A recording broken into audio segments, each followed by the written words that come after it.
everyone, and welcome back to the stream. I hope you guys are doing well and having a wonderful week so far. Welcome in, Pyramus. Congratulations on redeeming first and also being here before Gunith. Wild. But welcome in. I hope you guys are doing well, and I hope you guys are also excited to get back to Dragon Age. Hi, Pyramus. So last week in Dragon Age, we finished Act 1 and spent an ungodly amount of time talking to companions at camp. We're getting back to that. I didn't finish talking to everybody. It took a very long time. But we've got to finish talking to people and then I guess start side questing for Act 2. Because we were just barely a high enough level to finish Act 1. Happy Tuesday, everyone. Happy Tuesday. Also, welcome in, Tate. I hope you guys are doing well. Here's another rousing round of chatting up folks at Skyhold. It's my favorite thing. Yeah, I had no idea what to title streams. Because I was like, I know we have a lot of talking left to do. Surely there's not 4 hours left of talking. But other than that, I have no idea what lies ahead of us. Our main mission has gone from closing the breaches to suddenly we have an evil mage that wants to be God. That kind of doesn't like us right now. And I'm sure Act 2 is gonna have a lot to do with that. Depends on how hard you want to make things today. Let's keep it reasonable, Liam. Think we just got Liliana, Dorian, and Josie? You're probably right, Barmy. Also, welcome in. I hope you're doing well. I think we also still have to talk to... I know, okay. I know we've talked to Iron Bull, we've talked to Sarah, we've talked to Blackwall, we've talked to Varric, we've talked to Hawk, and I also low-key butchered my own Hawk. Also, you know how I said he can't possibly be that white and proceeded not to make him the pastiest shade? Yeah, my Hawk was actually that white, but it's okay. I feel like I really like what we made. He's a cute little guy. Cheyenne, welcome in. I hope you're doing well. And also welcome in, King of Keys. I hope you're doing well as well. Reasonable? So no chasing Hawk then. I can chase Hawk? That's wild. Evil mage that wants to be God. Do you have any idea how little that narrows it down? Barmy, I was originally titling this evil wizard that wants to be God, which makes it, I think, even more of a broader spectrum, even though I guess mage is the broad term of wizard, because mages are like just spellcasters in general and wizard is something specific. I have no clue. But then I was like, this just sounds like Gale from Baldur's Gate 3 is mad at me. Think you might have to talk to Cassandra again for her personal quest line, but that might be after you leave and come back. Okay, we'll definitely do that. Speak with Varric 2 times because you get 2 cutscenes. We did, okay, we can go speak to him again. I know we got the cutscene of bringing Hawk back, and then we got the cutscene of Cassandra chasing him around a table. Dragon Age mages are called wizards once in Origins, I think. And I know, Anders has a joke about, like, oh, a wizard must have done it when it was something he did. So, like, calling them wizards, not entirely incorrect. A lot of the companions need repeat visits. Okay. We will definitely make sure we do that. Mages can't cast testicular torsion. That's the difference between them. You're so right, Pyramus. How could I overlook such a vital part of being a wizard? Binge read Chainsaw Man Volume 7 through 11, and I still can't get over what Makima did to Denji. Right? You're basically, I've read all the way up through Volume 12, and I have 13 and 14 on my bookshelf. I just haven't gotten around to reading it yet, but we've read about the same amount. Yeah. Denji goes through it in Chainsaw Man. Man does not have a happy life. Fenris calls Flemeth and Meryl witches, but that's all that comes to mind. Yeah, because, like, I know Flemeth is, like, the wild witch, the witch of the wilds. The wild witch of the wilds does not make sense. Desi, welcome in! How are you? I hope you're doing well. Can't stay, but I wanted to say hi. Currently talking with one of my teachers in the cosplay workshop I'm attending this month. Oh, sick! Have fun, Desi! Thanks for dropping in and saying hello. I'm glad to hear from you. I hope you have a good rest of your week. Or until the next time I see you. I hope you have fun with your cosplay workshop. This is a reference to how Magic and Dragon Age is weirdly limited to just casting Fireball and little else. Barmy, I will have you know, Anders is working overtime in all of my Dragon Age 2 games doing those healing spells. It's not just Fireball. Veilguard brought back the UI notifier that showed you when companions have convos to have. But yeah, for some reason, maybe lack of time, they didn't do that for Inquisition despite doing that in 2. I love a good marker that lets me know I have some yapping to do. I absolutely love it. I think it's more helpful when I'm like really tunnel visioned on stories or when I'm replaying a game and not as diligent about talking to people. Because, you know, after like 10 Baldur's Gate 3 playthroughs, I am a lot less diligent about checking in with my companions.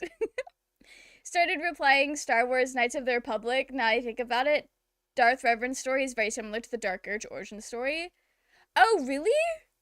That is so fascinating. I've never really gotten super into Star Wars, so it's really cool to, like, I guess learn about all the ways that, like, other pop culture things either reference it or are very similar to it. And I think that's great. Veilguard has notifiers, so I attribute it to the lack of time and all the companions. Oh? Blame the new engine? Who knows? Who knows what happened? Rest in peace to the Dragon Age developers, because we know they had a terrible time making these games. It's funny because originally when they were making Origins, mages were only able to cast support spells due to chantry limitations, but the CEO of BioWare at the time was like, but Fireball, a man after my own heart. I do think narratively that's really cool in the sense, okay, cool is not the word I'm looking for. It makes sense for, like, in the world of Dragon Age, for the Chantry to only let mages cast support-based spells or things like that. All things considered. But I do understand from a gameplay point that would be kind of boring, because a lot of people don't like to play support. I make support characters in Baldur's Gate, and all they do is cast Fireball. All they know how to do is Fireball and lie, and kiss Astarion. 10 years in dev had to have gained them something. Wait, I feel like I need to stop reading chat out of context. Does he thank you for the hydrate and the stretch? He's a teacher for the props course. Just asked if I could be taught how to recreate Hanako-kun's knife, since the teacher actually reached out to each of us and told us he wanted to try and make us recreate what we wanted. Oh, that sounds so fun! Good luck, Desi. I hope you have a good time. I like that Magic and Dragon Age isn't bloated, though. You know what? That's fair. Because I feel like in some games it can get a little complicated. And that's a lot to learn. I feel like the Dungeons and Dragons model of, like, having different types of spellcasters, though, kind of makes that more doable. What makes Dingy's character so good and compelling is despite all the bad things that happen to him and how shitty he feels, he still has hope and keeps going. Yes, that's so true. He's out there doing it. He's pushing through. And I love that about him. Dingy is my sweet little boy. Mass Effect Legendary Edition is on sale. Ooh. I don't have video game money right now, but I will take a look at that. I'm still not 100% certain if I want to play Mass Effect. Mostly because I'm not super jazzed about, like, sci-fi in general. Mass Effect always be on sale, though. Yeah, is it like Dragon Age where it, like, very frequently goes on sale? Because I know Dragon Age goes on sale all the time. When I bought the first 3 games for, like, a couple dollars each, one of my friends was like, ooh, I want to do that, but I don't have the, like, few dollars to spare at the moment. And so we, like, looked through, and apparently they go on sale all the fucking time. Dragon Age 2 did a lot of cool stuff, and I think it was able to because the team didn't have to put so much work into environments. I think none of the other Dragon Age games really do. That is so fair. Remember the devs liking Dragon Age 2's dev cycle despite how compressed it was? I think the reuse of environment assets probably helped a lot with that, I will say. Mark Dara released his first video on the production of Anthem, and my rage at Casey Hudson for what he did to Dragon Age just by making a pitch infuriates me. Could you elaborate for those of us who don't know? Who don't know what you mean by that? If anything, Mass Effect will go on sale even more frequently. Oh? Rest in peace. Mass Effect Legendary Edition is the remastered version of the trilogy for modern systems. Okay, so if I do decide to play Mass Effect, I'll need the Legendary Edition. That's what I'm hearing. Thank you for letting us know, Cheyenne. Just heads up about Mass Effect, the male player character doesn't have a male love interest until the third game. Hey, that's okay. I can kiss girls too. I'm not super sold on it yet, but knowing that it's gendered, I'll probably do what I did with Dragon Age 2 or the first Dragon Age game and take a look at the romance companions and then make a decision based on who speaks to me. Be going for now, but stay safe out there, sending love. You stay safe as well, Desi. Thanks for dropping in and spreading the good vibes. I don't know how to convince you that you have to try Mass Effect without spoilers. Okay. That's fair. That's so fair. There's sibling franchises. I vastly prefer Dragon Age, but they need each other. Almost always under $10. Oh, okay. So, almost always under $10, very good selling point. Because if I end up hating it, I'm not out by a lot of money. 2, Mass Effect games, are they, like, super long? I know they're also RPGs, so they're going to be not short. And that's fine. If I hate it, it'll just be an experience we go on together. Also fixes the leveling in Mass Effect 1. Oh? Just download mods to be gay gang. Real Pyramus. Okay. Mass Effect is $5.99. I thought it was gonna cost more than that. Alright, thank you guys for doing this Mass Effect propaganda. There's a really short RPG I want to play on stream after we finish Dragon Age as kind of like a buffer between Dragon Age whatever we play next, but we could look into Mass Effect next. I don't currently have a longer series that I'm like, damn, I really want to play this right now, so maybe it will be Mass Effect next. Going to love Garrus and Liara? Am I? The Mass Effect trilogy games can be done in little chunks. Okay, that is also an option. We'll figure it out when we get there. We still have Inquisition to get through and Veilguard to get through, so it's going to be a while. Casey Hudson's pitch for Anthem being a billion-dollar game for EA meant that EA kept pulling Dragon Age 4 devs off their project to prop up Anthem even after Hudson had left, then returned as CEO for 5 minutes. That's crazy. That makes me so angry I say for Dragon Age fans, like I am not a Dragon Age fan at this point. That is so infuriating because I feel like the Dragon Age franchise has so much fucking potential to be way more than it is, but also I guess RPGs don't like sell and make money, or at least they didn't for a time there the way that people probably wanted them to for that like exponential growth, dollar signs go up that companies like. I don't know. Which RPG is it? It's called Moon. It's a JRPG. I don't think it's super long. I learned about it in a video essay about Madoka Magica, and it sounded really interesting, so I wanted to give it a try. I think it looks interesting. We'll see what the vibe actually is, because, like, all I know about it is, the way that it was talked about in relation to Madoka Magica, and, like, kind of explaining what a deconstruction of a genre is, basically. And it's been a while since I watched the video essay. I just remembered the game looked really interesting. It's funny because Dragon Age actually makes more money than Mass Effect, but EA likes Mass Effect more because guns in space. That's fucking insane. I mean, I get guns in space were trendy.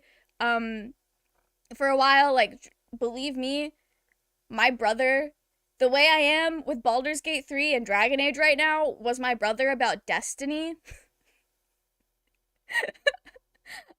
I know guns in space were very popular in the gaming space for a while. Mass Effect 1 romances are just fine. Don't worry about it and play with sound off. Okay, Barbie, now I'm scared. What do you mean play with sound off? Do they make really gross kissing noises? We'll yell about it together. Got a Nepo baby to kiss? We do have a Nepo baby to kiss. You're so right. My Insanity difficulty playthroughs were 70 hours, 60 hours, and 70 hours in that order. Okay. That's pretty comparable with Baldur's Gate, I would say.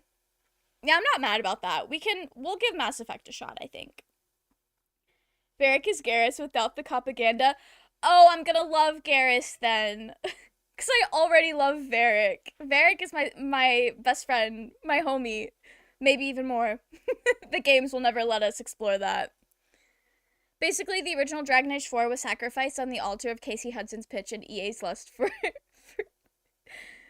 I don't... I cannot for the life of me think of what GAAS stands for. I want to read it as gas, but I don't think that's what you mean. Novera is the best part of Mass Effect 1. Oh, really? EA wanted DA4 to be Dragon Age Destiny, not Dragon Age Destiny.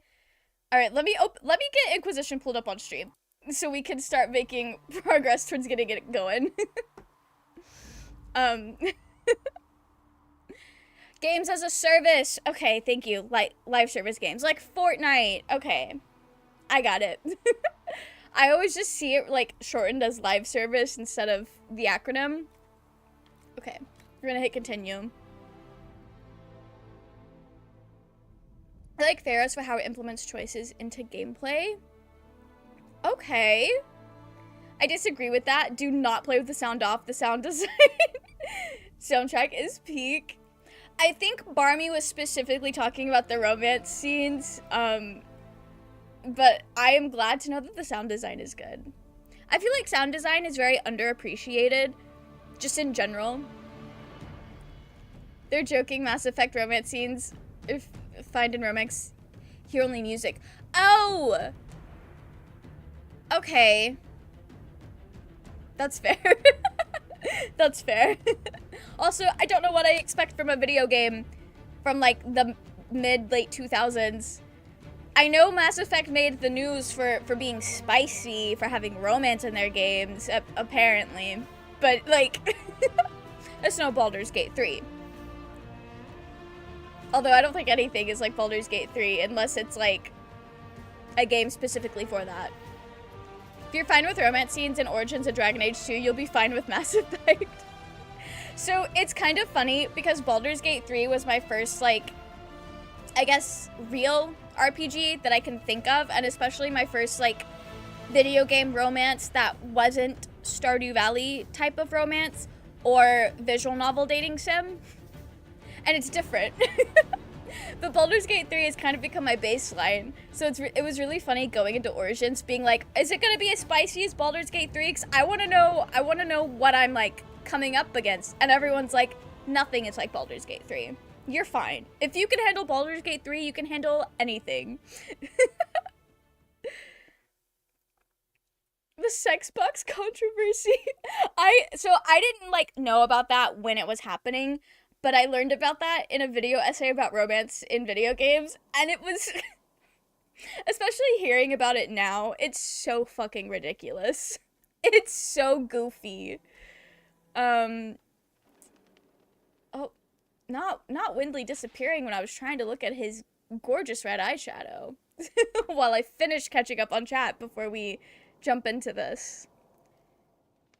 Made the news because of sensationalist lies. It made the news because people were clutching their pearls because, oh no, you can kiss people in a video game? Girl. Girl, it's fine. Claiming you could rape any character you came across and other ridiculousness. That's fucking insane. I say this knowing full well there probably is a game out there that somebody has made, but, like, I don't think you can do that in any video game that has romance. That's wild. Liara is the blue alien girl? Oh, I've seen her. She does seem cool. The light could work for The Sims, maybe, not Mass Effect. You could stretch it to make that apply to The Sims, but even then, that's a stretch. Steam has some alpha releases. I mean, the great thing about making things is that anybody can just make anything, but that does mean somebody has probably made just about anything. I don't think you can do it on any console game. Yeah, I don't think you can do it on any console game. That's a better way to put it, Liam. Because anyone can make anything, and it's very easy to make games that you can play on your computer. I think it's less easy to release games on console, question mark. I've never done it. Mass Effect has all good romances except for one. Oh, rest in peace to that one. I have no clue what my deal is. Some combination of sound recording and voice acting, but I do not like the voice acting in Mass Effect 1. It's just so flat. That's fair, Barmy. That's fair. Well, I'll have to hear it for myself. The voice directing, the whole cast can act, just not in Mass Effect 1. That is, yeah. And it could have been a directing thing, or maybe even like a mixing thing. Who knows? Also, sound off was hypothetical. I can play through Mass Effect 1. I wonder if the written dialogue can cut through the voice direction. Oh, that's fair. Barmy, I took that as a joke of like, ew, sounds of people being in love. Just because of like how it was lumped in with the romance thing. 2 seconds of tasteful blue side boob caused Fox News to go crazy. They're fucking cowards. That's wild. That's so wild. Better not talk about Kaiden. It's prob Jacob. The fact that y'all can't even decide who Pyramus is talking about is wild. Did you talk to Dorian before last stream ended? I did not. I came up here to stand by him so I wouldn't forget, which is kind of crazy, because how would I forget to talk to my baby girl? Anyway. Brilliant, isn't it? Oh, does he One like to moment read? You're trying to restore order in a world gone mad. That should be enough for anyone to handle, yes? Then, out of nowhere, an archdemon appears and kicks you in the head. What? You thought this would be easy? No, I was just hoping you wouldn't crush our village like an anthill. Sorry about that. Archdemons like to crush, you know. Can't be helped. Am I speaking too quickly for you? He's just out here role-playing. Yep, that's the flirting option. He's putting on a one-man show. He's monologuing for us. Kaiden is just boring, but he doesn't cheat on you, so he's 1,000 times better. You're referring to Jacob, sadly.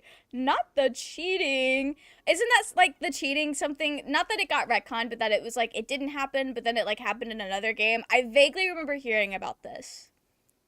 Jacob's, it's the first romance option to cheat on you in the next game. Yeah, okay. Rest in peace to Jacob. Sorry they did you that way. It's unfortunate because I did his Mass Effect 2 romance on my, like, 20th playthrough while waiting for Mass Effect 3, and it wasn't that bad. Oh, okay. Wait, can you romance him in both games? Jacob looks like Kanye West, and I can't unsee it. Now, why would you... Pyramus, I haven't even gotten the game yet. Why would you come out here and say that? Why would you come out here and say that? We might date the blue girly, though. Then in Mass Effect 3, they make him cheat on you because they didn't want to waste resources making a new content for something only like 14 people did. That's certainly a choice. Isn't... Correct me if I'm wrong. And if I'm wrong, I'm so sorry to, like, make it about race. But isn't he, like, the one black person you can romance? I have heard that. I could be wrong, because I don't know these characters. He hits it and quits it just in Mass Effect 2. That's wild. Yep. Okay. I feel like there's probably something there that somebody much smarter than me, much more educated than me, has already pieced together. Mass Effect 3 is a chef's main dish from a microwave. Oh. He's by far the least romanced character. And I feel like there's a very obvious reason. But I don't know. We'll see how his character is actually written when we get there. To be fair, you can cheat on your love interest from Mass Effect 1 and 2. So it could be karma, but only Fimshep gets cheated on by love interest, not Melshep. Interesting. Okay. Not the game letting you cheat on people. I hope they call you out for it. That would be kind of funny. His plot is about daddy abandonment issues, super stereotype. Oh, okay. Okay. Well, glad to know BioWare keeps it consistent in not doing the best at trying to represent minorities. There's the Liam from Andromeda, but he's not great either. Aw, rest in peace. Jacob is boring. A lot of people send him to the vent to get killed. I don't know what that means. I'm gonna pretend like I didn't read that. At least He's at least fun getting dunked on by everyone. Oof. Garrus counts 2 on the inside. Garrus is the homie. Okay. To be fair, most of the cast has daddy issues, although Thane is the daddy issue. Not Thane being the daddy issues. He volunteers for the vents too. Oh, rest in peace. They call you out in Mass Effect 3, and I think that's funny. Very ugly stereotyping going on with Jacob. Yeah, we hate to see it. We hate to see it. Benefit of hindsight, it's a real bad look. Yeah, like, on the one hand, we have to recognize the game came out in whatever year it came out in, but then on the other hand, there are some things that were just never fine to do. Mass Effect 3 is all about the consequences of your previous actions in a way. I love the game, but the ending of it is controversial, but let's not get into that here. Yeah. I do like the concept, though, of it being all about your consequences of the previous games. Only good thing about Jacob is his personal quest. Okay. I'm mostly joking, but Liam Andromeda is decent, and the very worst, he's a British stereotype instead of a black stereotype. Not the British stereotype. Okay. Love that for him. Alright, let's tell him we enjoyed his monologue. I was distracted, that's all. Distracted? By my wit and charm? I have plenty of both. I worded that in a way that I did not expect to word. You were very confident, feels like it'll be a little backhanded. We'll hit him with the perhaps. Today, at least. Oh. Oh, you wound me. I always assumed the elder one behind the Venatori was a Magister. But this is something else completely. In Tevinter, they say the Chantry's tales of Magisters starting the Blight are just that. Tales. But here we are. One of those very Magisters. A dark spawn. Yeah, they're being kind of quirky, aren't they? They say the Chantry is lying. Because we all know the Chantry is the most trustworthy, institution. It's a boring protagonist. Ryder is the boring protagonist for me in Andromeda. Okay. I'm soaking in all of these, like, opinions. I'm very curious to see how I'm going to enjoy, like, what I'm going to enjoy about Mass Effect and, like, how I'm going to feel about it once I actually play it. Jacob also gets sexualized / fetishized by one of the ladies on the ship because he's a muscular black man. It's just yikes all around. Okay, one question. Is he obviously uncomfortable by being sexualized and fetishized? Or is it, like, played off weird? Or is it, like... I don't know why I'm asking. It probably is played off weird. Because if he... I don't know. I feel like it's gonna be really, really hard to, like, watch that play down, though, if he's, like, super uncomfortable the whole time. Props to Mass Effect 3 for being very rewarding for completionist freaks like myself. I love that for you, Tate. The Darkspawn do get a bit quirky at night, and they do. These Darkspawns stay quirky. It's just Kasumi going wood in dialogue and nothing else. Okay. It's played for laughs, and yes, in Mass Effect 3, he's clearly uncomfortable, and she just tells him to shut up and look pretty. Okay. Okay. Unlike Dragon Age, Mass Effect, you play the same protagonist in the... Oh, so you're, like, the same person the whole time. What if we make Wheatley but the sci-fi version? Just to really connect the Mass Effect universe to Dragon Age. I would say Rook is worse, but they're both fine.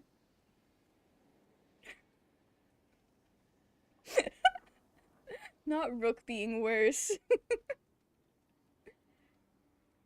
Plays Commander Shepard. Wheatley Shepard would go hard. I'm glad you see the vision, Zen. I blame Trick Weeks for how creepy Kasumi is in Mass Effect 3.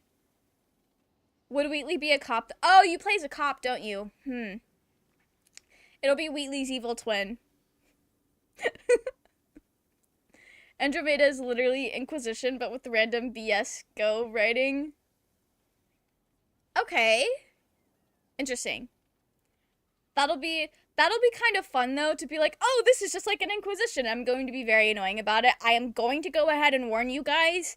I'm going to be annoying about all the ways Mass Effect parallels Dragon Age. Cop with no rules. Plays a military soldier, not a cop. Cop with... Okay. Unfortunately, male Shepard isn't allowed to have any hairstyle that doesn't make him look like a divorced dad. No. Okay, we're gonna have to really cook in that character creator. I love Rook no matter the corniness at times, which is a character trait, not a flaw in writing. They feel pretty alive, more than any other Dragon Age protag. I take that over the Silent Warden any day. I liked my Warden. My Warden was not silent. He was always yelling about some fuck-ass ladder. But no, I have really, really enjoyed the voice acted player character. I have not met Rook yet. I think I'm probably gonna like him, but I like all of my characters, so...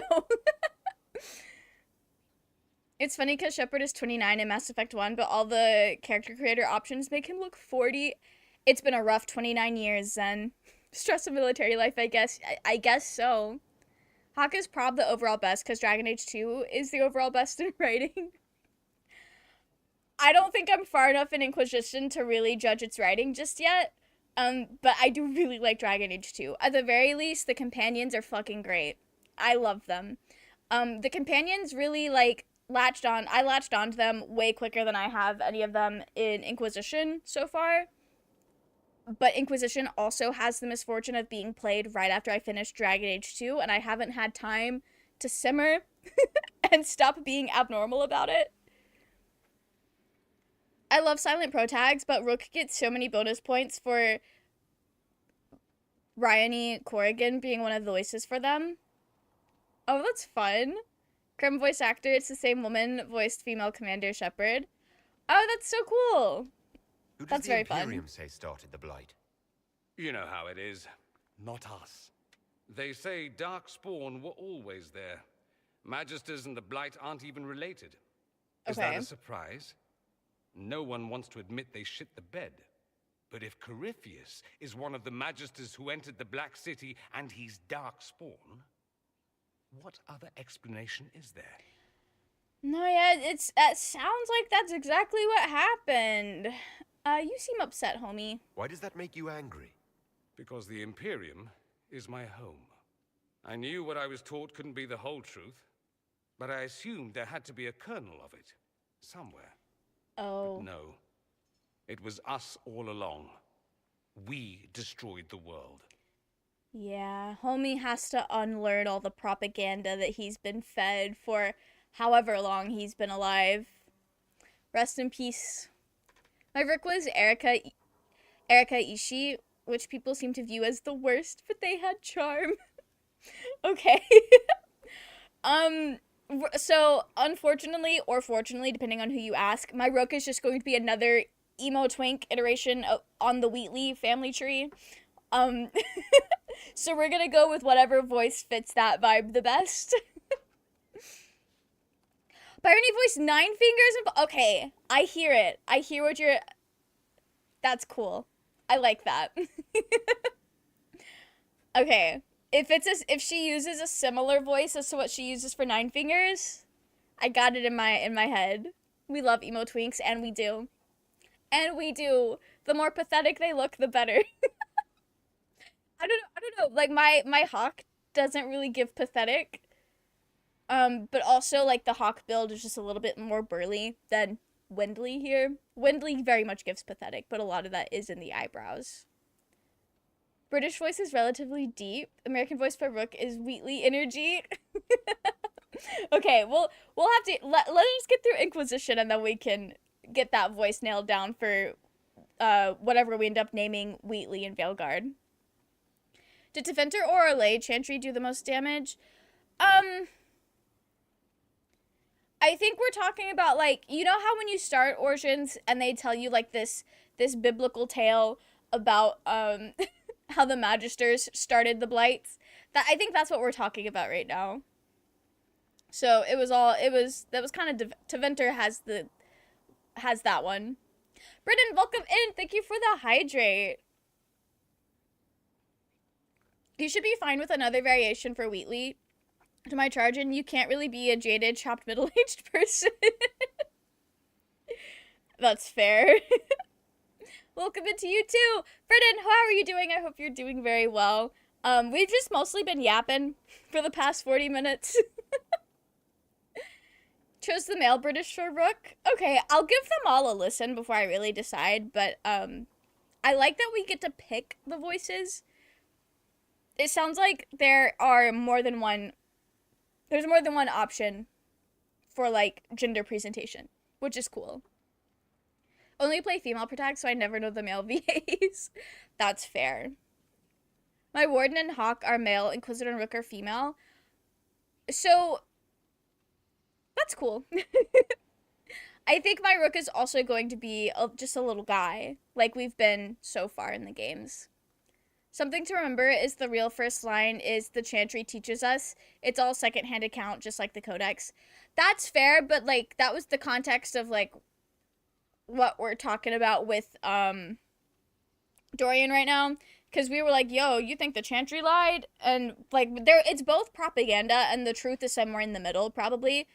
But Dorian is now realizing, hey, maybe the Imperium, kind of the bad guys, maybe not the greatest of goods that I was told they were, which, understandable. Have fun deconstructing that. Doing good, relaxing, maybe jump off a mountain or something later, virtually. Oh, you gotta play Peak later? I hope you have fun. I've been kind of obsessed with Peak. 4 voices total, I think. 2 for each gender, like with Dragon Age Inquisition. That's very fun. You can choose pitches. Oh, that's cool. Who are you gonna romance in Veilguard? I have no idea, Cheyenne. I don't even know who all of the romanceable companions are. I've only seen people thirsting for like a couple of really pretty girlies and Lucians and Emmerich.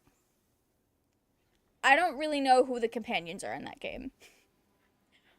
So we'll decide once we finish Inquisition. Maybe the Relay Chantry had some points. I would hate to admit that too. Yeah, Dorian's going through it right now. They're all romanceable by anyone. Ooh, okay, so then I can kind of do the Dragon Age 2 approach where I just make my little character and then we get in there and see who rizzes us up. Except for this time I won't be embarrassed to follow my heart. Maybe we'll download a polyamory mod. I'm not going to for my first playthrough, but that would be funny. The way you knew is what I was talking about, I guess it was pretty obvious. Yeah. I've seen you've been playing Peak a lot lately. We should play some. We absolutely should. That would be very fun. Okay. We destroyed the world. It's not destroyed yet. Last I checked, the Blights hadn't actually destroyed the world. Not for lack of trying. If they were more clever, they'd have unleashed something that would really do the job. No one will thank me, whatever happens. No one will thank you either. You know that, yes? Buddy, I'm just trying to survive. I don't need their thanks. That's not why I'm doing this. I knew there was something clever about you. I got All I scared know is of this. disapproval at first. Corypheus needs to be stopped. Men So like right. him ruined my homeland. I won't stand by and let him ruin the world. Yeah, that would suck. Oh, and congratulations on that whole leading the Inquisition thing, by the way. Yeah, don't we really look like we could lead an Inquisition? Fortunately, I do not recommend Lucian's because he has like 5 minutes of romance content because his writer got laid off halfway into development unless you're like getting blue-balled. Okay. Unfortunately, I already know I'm gonna really like Lucian's. Or what did you guys say? Lucanus? Is that how you say his name? I'm so sorry. I've just been making it up as I read. I'm gonna really like Lucanus. But we'll see. Because when I started playing Dragon Age 2, I thought I was gonna romance Meryl, and look where I've ended up. Solutions now. Listen, I would have heard it eventually. And then known that I was saying it wrong. Only romance Emmerich, and from what I read, he's the more fleshed out romance of all of them. Okay, I've seen what Emmerich looks like. He's a very pretty man. Don't know anything about his character, so I'm not gonna make promises. Do you have any more yapping to Always do? with the questions. What will people say? Listen, I'm a very curious guy. Okay, we I have should nothing go, left as with you wish. Dorian. It's from Antiva, like your baby girl Zevran? Yeah. We got fucking birds in the library? Who's up there? Who the fuck is that? Oh, that's Fiona. She looked so different in the dark, but I could hardly make out her features.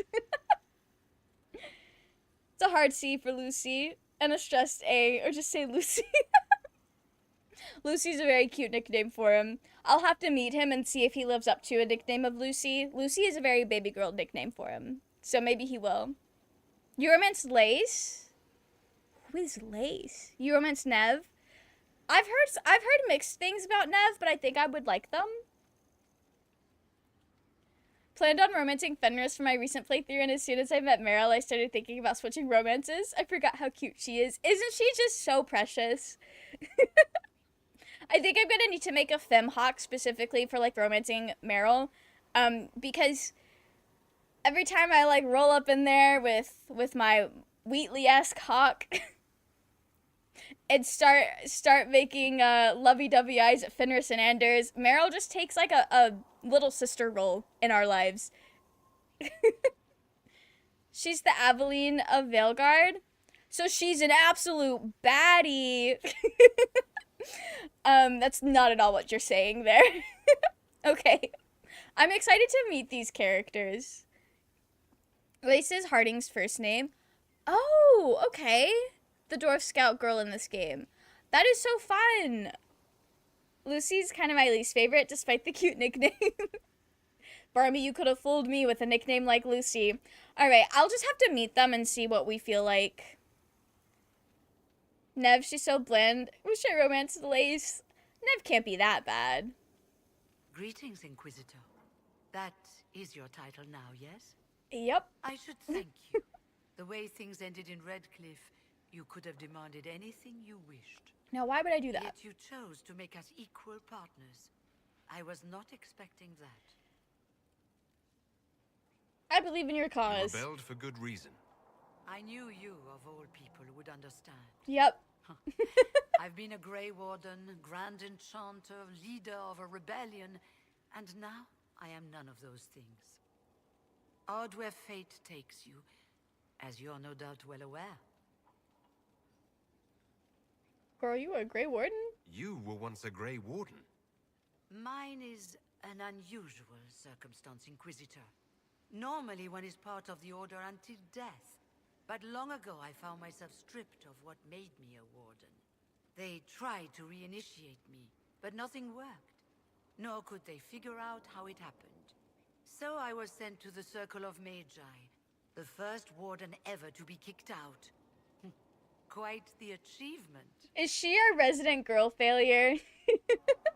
I know the like circumstances of that I think is fleshed out in one of the books. But the way it's presented here, she's like, wow, the first to be kicked out. That didn't bother you? You sound happy about it.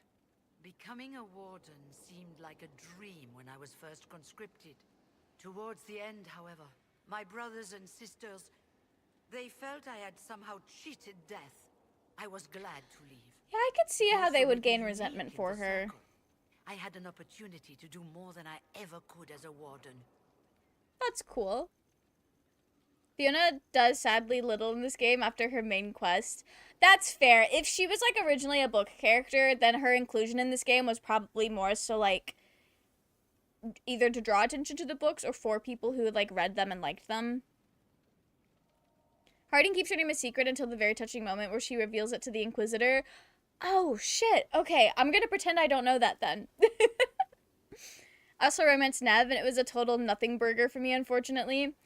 When you guys say nothing burger and bland, do you just mean like the writing of it wasn't that great, or you didn't get the same level of, I guess,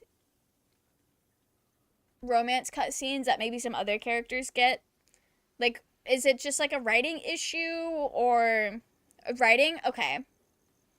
That is good to keep in mind then for when I decide. I created my rook to be a Watson to Nev's Sherlock, but sadly she was so uninterested in my rook that I switched to Imric. Not your version, not Nev saying ew. We're not gonna Watson and Sherlock out here. Vilgaard's writing quality is the worst BioWare has ever produced. I've heard Vilgaard is like, when it's really good, or when it's good, it's really good, and when it's bad, it's really bad. So, I have heard that. If you're not the same faction with the character, there's barely anything to talk about. Okay, I could see why it ended up that way. That is disappointing, though, because I feel like there would be a lot to talk about. Just to kind of, like, getting people on the same page. Or, like, learning more about the other factions. Need to choose a faction with the romance in mind. Okay. Alright. So we're not gender locked, but we're faction locked. I still think Mass Effect 1 is the worst BioWare has done from what I have played of their games. Oh. I love that y'all have waited until after you've convinced me to actually try the Mass Effect games to be like, Mass Effect 1 was the worst. So that being the case for some characters, huge peaks and valleys, the game genuinely has peak fiction moments, but then other times I feel like I'm slogging through a job I hate. That's fair. Just kind of a 6 out of 10 game, Mass Effect 1 is. Okay. Solus was the best part of Vilgaard. He's only interesting characters in this game. Okay, can I just say, I'm super, super excited about Solus in Vilgaard, especially knowing that he, like, is a good guy in this game, and the little bit that I do know about his involvement in Vilgaard. I'm so excited to see how we get from point A to point B.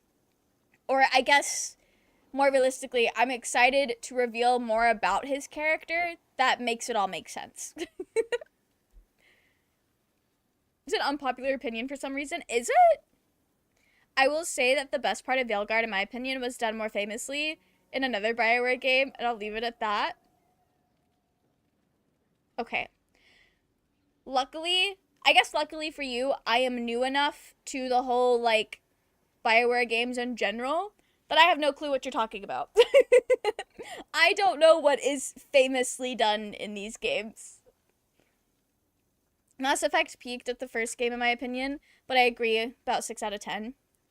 Interesting. I've heard a lot of people say that, like, Dragon Age Origins is the best Dragon Age game.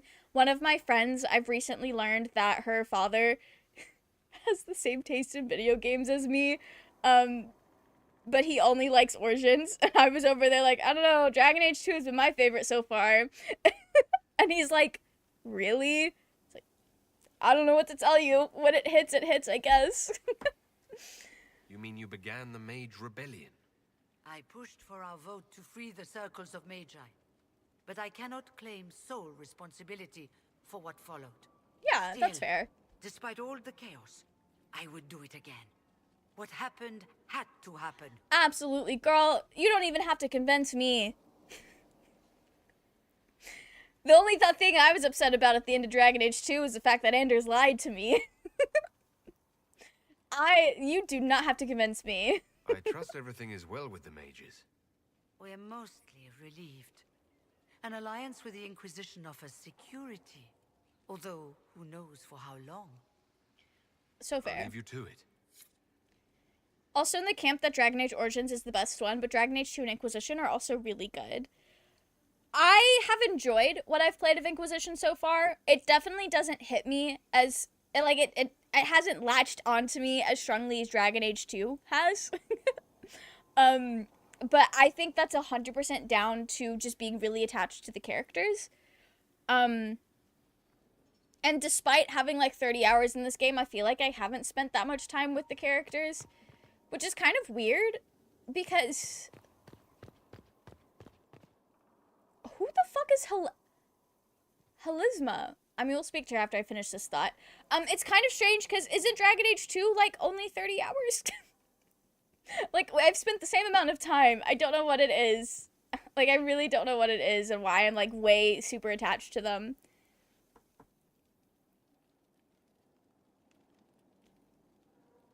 Star Wars and Star Trek and everything. Just completely satisfied because I shanked a bitch. And you know what? I can respect that, Liam. I would like to say BioWare fanbase isn't as toxic as Star Wars fanbase, but if nothing else, it's not as large. That's so fair. My only, I guess, experience with just BioWare fans in general is just Dragon Age fandom, and it seems to me that current day Dragon Age fandom is pretty chill, very small, very cozy.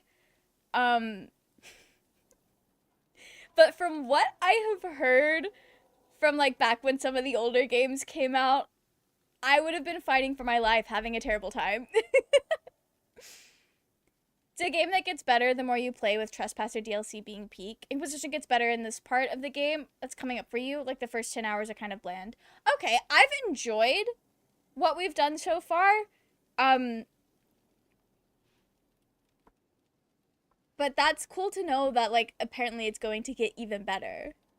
Inquisition, I really love companion and music. Only thing I don't like is grinding and level design, and main quest is very short.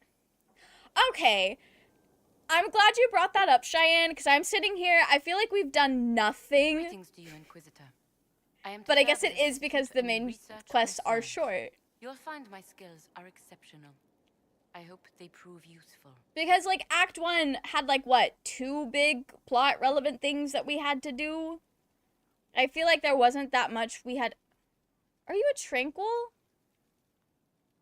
How are your duties going, What is girly? your evaluation of how we're doing? Not optimal given the facilities. Skyhold should be improved, or our efforts will continue to suffer. Okay, well, I can't ask As you you about were. improving it right now. Inquisitor. Oh, there's the stairs. Go see who's upstairs. Inquisition is the best and worst Dragon Age game to me. It is inconsistent, but the great parts of it are so great, and the bad parts are so bad. Oh. Love that. Hey, it's Liliana. She's upstairs. Who are these guys? They're just chilling. Okay. Leliana will want access to the birds. Get the cages up here. What is this? Quickly. I was kind of hoping that would unlock something. I don't know what I thought it was going to be. Oh, there we go. Find time to close the border. We got our codex unlocked. Low key, for grinding power, you could pre-record in advance, and it's just a yap stream. You don't like spending an ungodly amount of time not doing anything in this game, Barmy? The names of those we lost. You Oh. must blame me for this. Girl, it is not your fault. To say now that you mention it, or it was your fault, is crazy. Girly, that's on me. That's a skill issue on my part. We all saw who attacked us. We know exactly who to blame. Game has a consistency problem, which comes from I it keep being so wondering big if and I could have open. done something different. That's fair. When the first of my lookouts went missing, I pulled the rest back, awaiting more information. If they'd stayed in the field, they could have bought us more time. I was afraid to lose my agents. And instead, we lost Haven. Liliana, you could not have known how that would have played out. If Alistair was king and kicked her out of Redcliffe, Fiona asked the Inquisitor if they talked to him, if only to get an impression if he was happy. His father had such hopes for him. He's fine. That makes me so sad. I just want nothing but the best for Alistair. There's one quest in Inquisition that is peak Dragon Age experience, but aside from that, the quest is pretty mid. Pretty sure it's longer than base game's Origins. It just doesn't feel like it because the missions are more bite-sized. 2 is. So, granted, my playtime is inflated based on how much yapping I do with you guys. So it's not an entirely accurate reflection on how long the games are. But I did finish Dragon Age 2 with, like, 20 to 30 hours. Although we did play Awakening, which took a while. I think Origins, it took me a lot, I think it did take me a lot longer to play Origins than it did Dragon Age 2, but not by, like, a ton. Also, Descent is 9 out of 10 DLC. Okay, sick. I saw someone misread "it was your fault" as "it's not your fault" and immediately freak out. It might as well have been me. That sounds like something I would do. Kravik, welcome in. I hope you're doing well. Do you see the pet nug cage? Oh, is it in the background? You care for your men. You look out for your people. That's a good thing. Is it? My people know their duty. They know the risks. They understand that the Inquisition may call upon them to give their lives. Our men are not disposable. Our people aren't tools to be used and discarded. Your instincts were right. Am I Their just playing for lives matter. therapist? Can we afford such sentimentality? What if Corypheus? We are better than Corypheus. Girl, we can do sentimentality. That's kind of my whole thing. Wait, I didn't see the cage. I think it might have just been the railing. Finally getting to be a player in D&D, and I'm free. I've been DMing for 4 years. Yo, congrats on finding a DM. I hope you are having so much fun. I love being a player. I've DM'd like once in my entire life. Didn't go great. When do you not play as a therapist? I've heard that, like, basically being camp therapist is worse in Veilguard. Or maybe it's just Veilguard, like, all the options are just really nice, and it comes off as that, like, therapy speak kind of vibe. I don't know. But I've heard that about Veilguard. I admit I was worried. So fair. It is near Liana Station, but you can't see it at the moment in dialogue. Oh. Okay. Let me find this cage. It's near her station. Oh! Is this it? There's nothing in it right now. Wait. There's more. There's another one over here. Also nothing in it.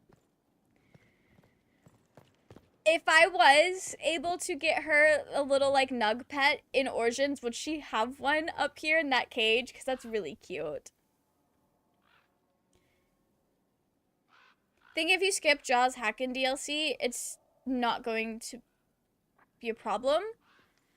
Okay, I haven't even, like, looked at DLC yet for this game. I think we have it. I think we do have it. But I have not at all, like, looked at. Did we talk to Solus last week? I don't remember. Hello. Hello. We did talk to you. Tell me more about yourself, I'm homie. interested in what you told me of yourself and your studies. If you have time, I'd like to hear more. You continue to surprise me. All right, let us talk. Preferably somewhere more interesting than this. Oh, I wasn't expecting that to go into a cutscene. DLC is pretty much all supposed to be post-game. Sick, because that's exactly how I'm going to do it. Her nugs are professional spies. They're on a mission right now. That's so cute. Veilguard is Camp Counselor Simulator. Guys, Wheatley's going to get a psychology degree. You can only pick the tone of how therapist you sound, gentle, snarky, or serious. So Wesley's gonna have a comeback? Our Hawk is gonna have a comeback. Rick is a very nice person, which makes sense because Varric gets them on the mission to hunt Solus, and in Dragon Age 2, Varric has the best friendship with the more diplomatic Hawk in comparison to a mean one. I feel like he takes Purple Hawk pretty well. Because Mean Hawk reminds him of his alcoholic mom. Oh! Rest in peace to Varric. Glad I didn't do him that way. Rick has more than 3 tones. Are they color-coded? Okay, I'm excited to see how the tone plays out, and if it's gonna make me, It's not color-coded? Okay. We'll be fine. The whole game is purple. Purple makes him gain friendship, but the whole game is purple. Oh, rest in peace. My DM already hates me. I'm level 3 with an AC of 19. Wow, what are you playing as? See, I almost exclusively play as, like, a bard. So you would never see me out here with an AC of 19. That's very cool. Playing group therapists in a party-based RPG was a joke even before Origins, was referenced in KOTOR 2 and the opportunity to repost the meme. Why here? It's not the color coded, Haven is is true. familiar. You get a symbol that It will tells tone. always be Okay, important sick. to you. We talked did about kind of that feel like a already. therapist in Baldur's Gate 3 as well. That's kind of the nature of having characters that need to go on character arcs and having the player be an active role in that. I There's sat not much beside of a you way while you around it. slept, studying the anchor. He sat beside me while I slept? Thank you? Okay, yeah. I'm glad someone was watching over me. You were a mystery. You still are. I'm trying to be friends I with this ran man and I every don't test know I if could it's imagine. working. Searched the Fade, yet found nothing. Cassandra suspected duplicity. She threatened to have me executed as an apostate if I didn't produce results. Damn. Always choose stoic option for rook. Okay, I don't think I'm going to be a stoic rook. Probably gonna be a little silly goofy. Very snarky. I don't know. We'll see what the vibe is when we actually get into the game. You're back at Haven! We are back at Haven. We took a field trip. Therapist talk reminds me of KOTOR players pressing Karth for information about his past, then complaining about him being whiny. So I'm assuming he was not willing to be very forthcoming with information. That's obnoxious. Glad to see Haven is fine after the attack. At least the dungeons are fine. Playing cleric in D&D is like being the party mom. No matter how many times you tell them to think first, they always need you to kiss their boo-boos. You're so right. 2 levels in fighter, 1 level in barbarian. It's a creepypasta-based campaign, so we have no magic. Which creepypasta are y'all working with, if there's like one in particular? That sounds really cool. Rook being stoic sounds like a self-fulfilling prophecy of boredom. I'm sure Cheyenne had a reason for, like, going more stoic. Maybe it was a roleplay choice they were making. I guess this is why Dragon Age devs put so many "you are so whiny, Alistair" options in Origins. I'd forgotten about that. The game gave you so many opportunities to be so mean to that man for no reason. That's just a 20-year-old man trying to exist. And the game is like, do you want to bully him? Do you want to bully him now? What about now? It's a mixture of a few, but a lot of references to Slenderman and other connected creepypastas. That sounds so fun! I hope you guys have the best time. Couldn't be me. I was Camp Weird Aunt as a cleric / thief. That sounds like a very fun combination. Or Kaiden keeping to himself so he doesn't come off as a whiner. God forbid people have characters with stories to tell that aren't necessarily, like, happy stories. Okay, maybe I should just play these games that you guys are talking about and then not interact with other players. I convinced my DM to let me start with a revolver, but I'm rolling a d6 when we start to see how many bullets I have. That is such a smart idea. That sounds so fun. Unhappy stories, my favorite. Britton, you are gonna love these characters that people have no empathy for. People calling Alistair's behavior at the Lands meet a hissy fit is another red flag. That's wild. I didn't even think Alistair was all that out of pocket either. That's so crazy. I want to play a healer warden that is just absolutely mean to companions, but is their best healer and supporter in the party. That's so toxic. You should do it. I was choice Grey Warden background for my rook, and I want to roleplay someone I really likes to get to the point, doesn't waste time. That's why I chose stoic option. That's fair. I could see that. I could absolutely see that. Player combat is allowed for the campaign I'm in. That's so chaotic. Alright. We'll hit him with the of course she Cassandra's did. like that with everyone. Yes. Not the chuckle and then the You were immediate never going to deadpan. wake up? How could you? A mortal sent physically through the Fade. I was frustrated, frightened. The spirits I might have consulted had been driven away by the breach. Although I wished to help, I had no faith in Cassandra, or she in me. I was ready to flee.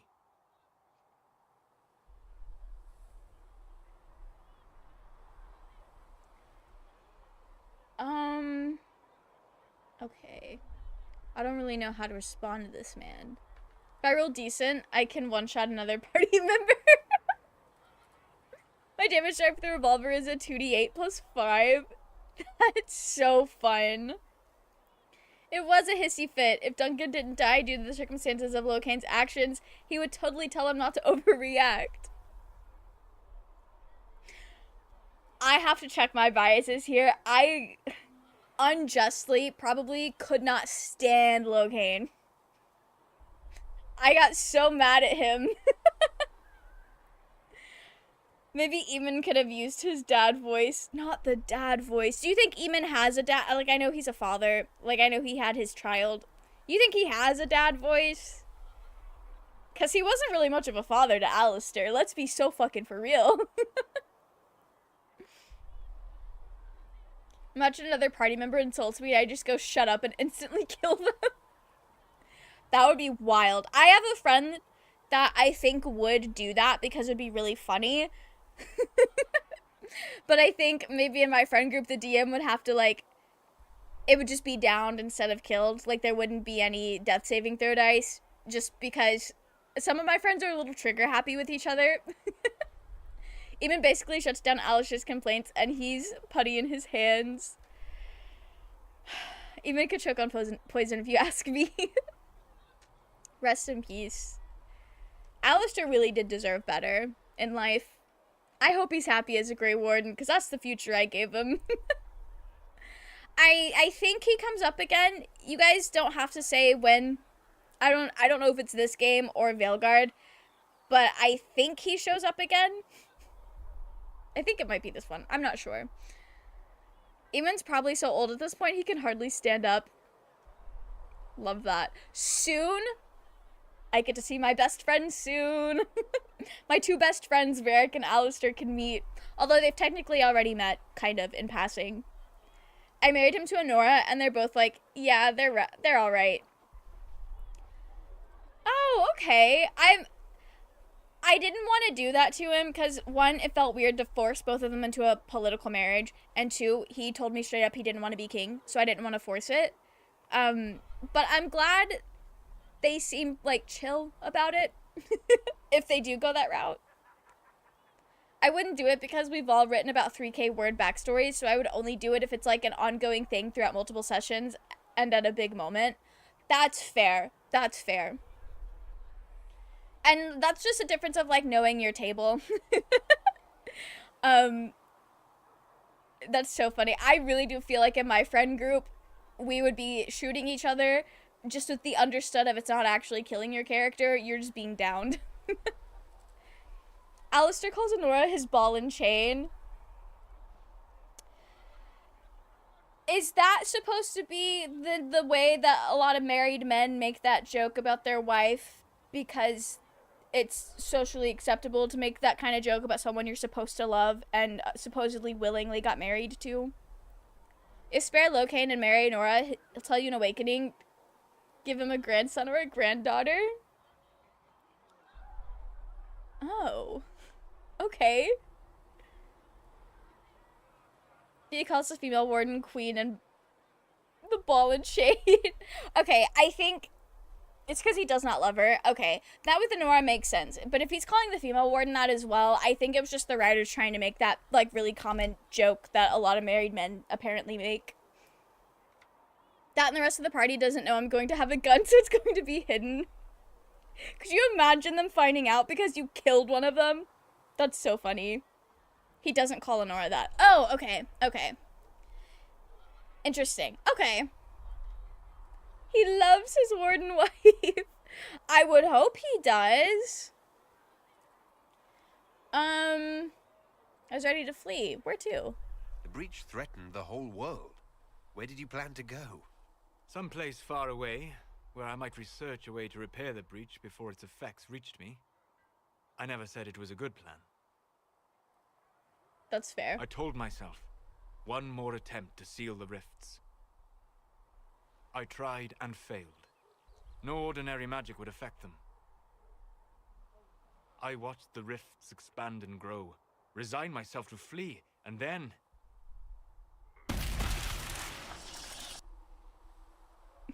Not the flashback to my own it game. seems you hold the key to our salvation.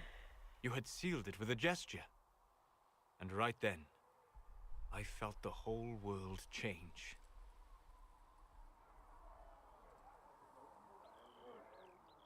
I'm glad you stayed. For all our sakes, I'm pleased that you stuck around. As am I. You have fractured rules of man and nature, and you will shatter more before you are done.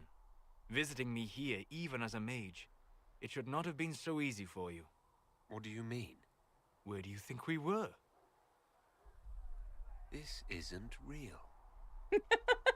I was That's so a matter of immersed. debate. Probably best discussed after you wake up. He knocked my ass out to talk to me. That's so funny. Zenith, welcome in. How are you? I hope you're doing well. Apparently Solus is haunting my dreams. Let me do the math what my maximum damage I could do in a turn would be using my abilities and everything. Oh boy. Solus looks like a Baldur's Gate 3 gnome. A little bit, yeah. At least at my playthrough where the warden was alive. He does call Nora that in Dragon Age 2. Well, I did not get that version of Alistair. Origins post-credits epilogue are not canon. Stop, what do you mean they're not canon? What do you mean? The parts that I liked about him are gonna be canon. I don't know what to tell you. I only got the joke about nobody knowing the hero Ferelden's name. Oh, that's fair. Solus Bongle, Barkus Root, rest in peace. Barkus Jamarcus is what I'm calling him. That's so goofy. Where am I now? Is this my bedroom? Take what? Oh, my recipes. Oh, this is nice. Okay. How do I leave? They've certainly spared no expense. Okay. Okay. How are you, Bella, on this great day? I'm doing very well. It has been freakishly cold. I say cold. It's been freakishly cooler where I live, which has been very nice. Very nice. Because if you romance Lady Liana, if Warden dies killing Archdemon, post-credits and Origins says she committed suicide. What the fuck? That's so sad. That's so sad. I'm glad they retconned that, but also, like, either way, that is really fucking sad for her.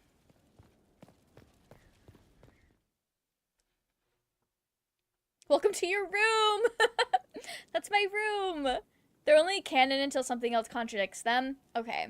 So, in my canon, Zevran and our warden are living happily ever after together. And Zevran was like, what was he doing? Working to dismantle the crows? Where the fuck am I going?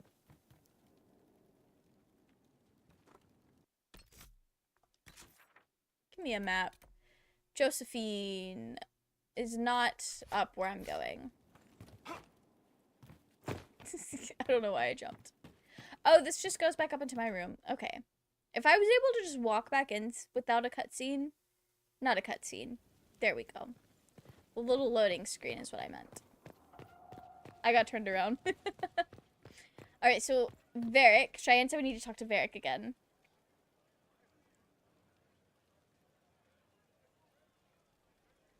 You good? That got a little heated. You all right? Well, that depends.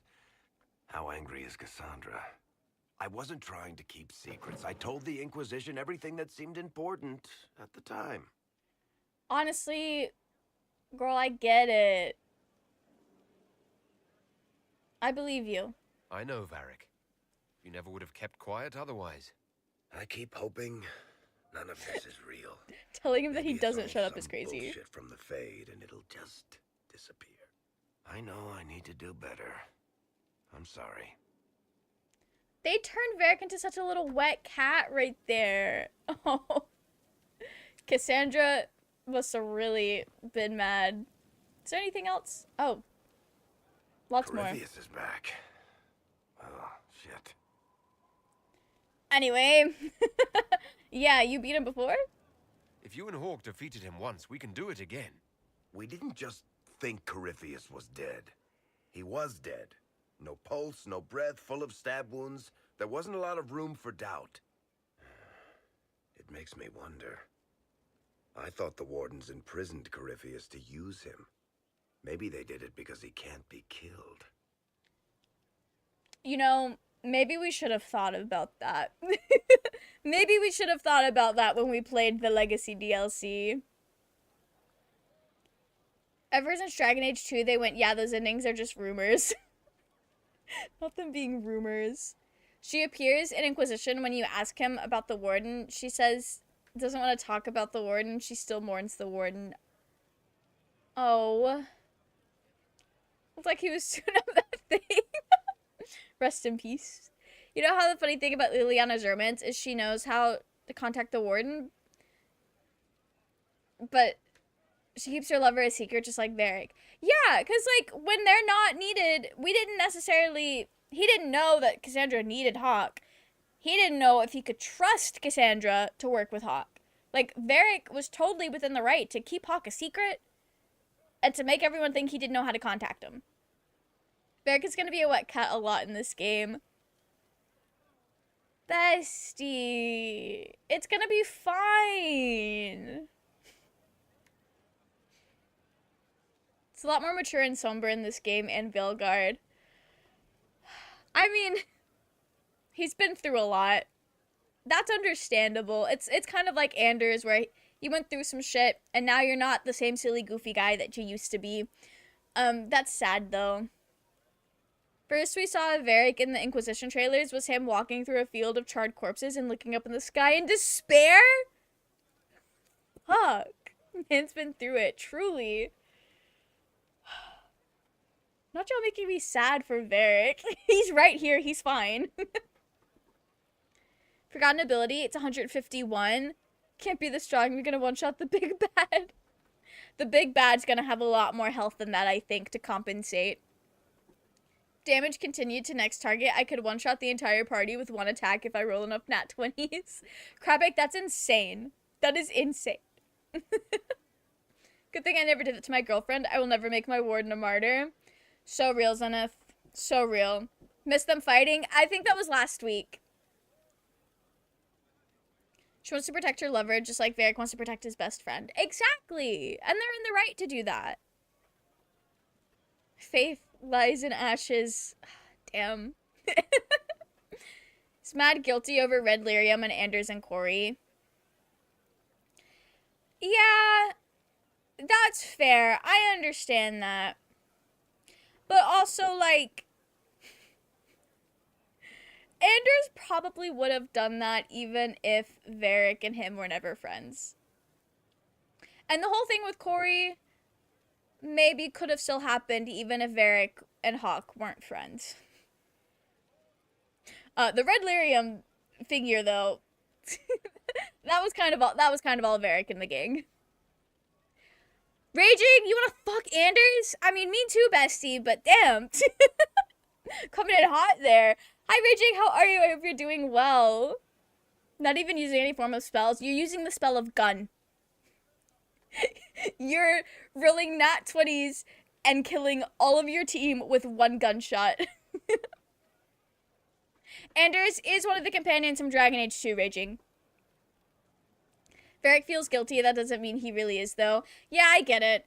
It's like the survivor's guilt of, like, all the shit that happened in Kirkwall, and also, like, those were his friends, so he's thinking he might have played a role, maybe a bigger role than he actually did.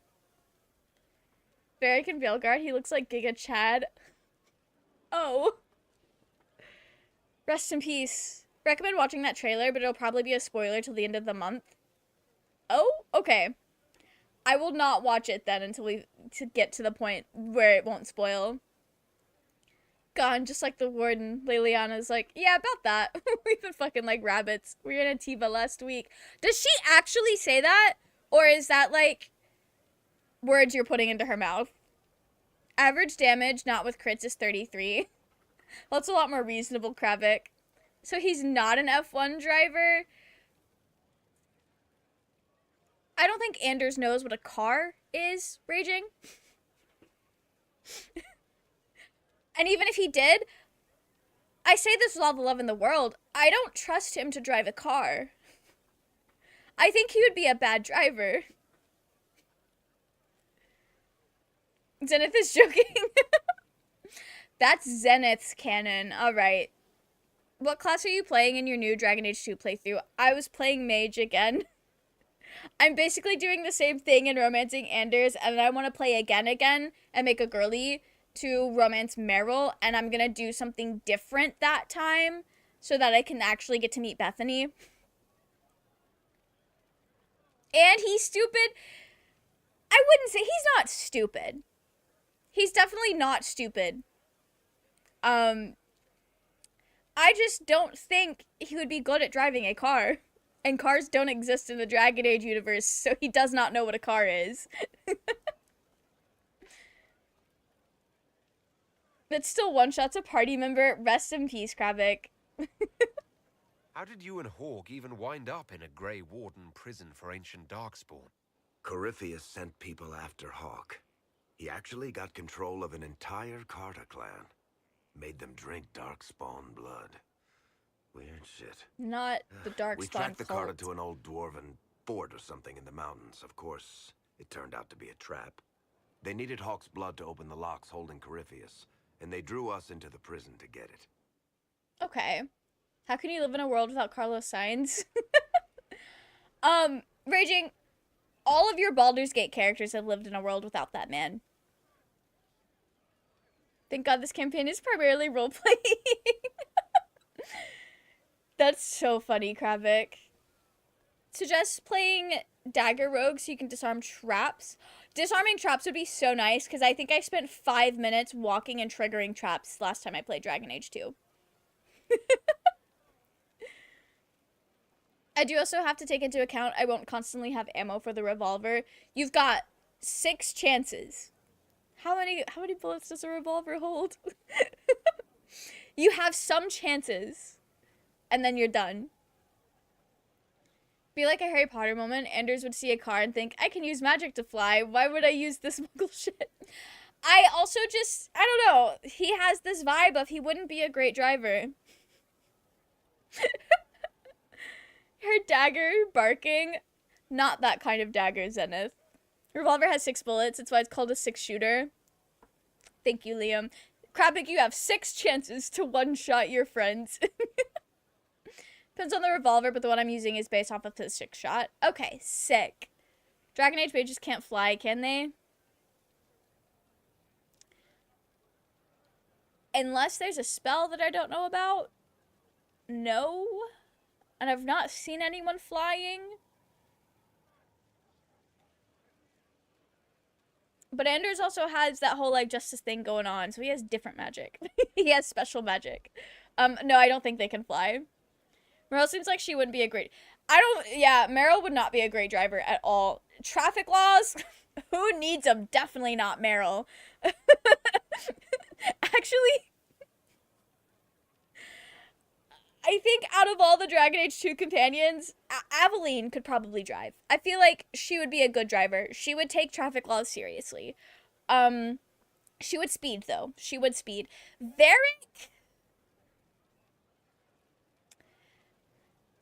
Varric could drive a car and wouldn't die, wouldn't wreck. You could trust your life in his hands. Maybe he'd get a little creative with how he drives and which laws he adheres to. Isabella, she could drive. She could drive. Fenris, I think Fenris would go like 90 miles an hour or 10. That man is not going the speed limit. I don't think Anders would be a good driver.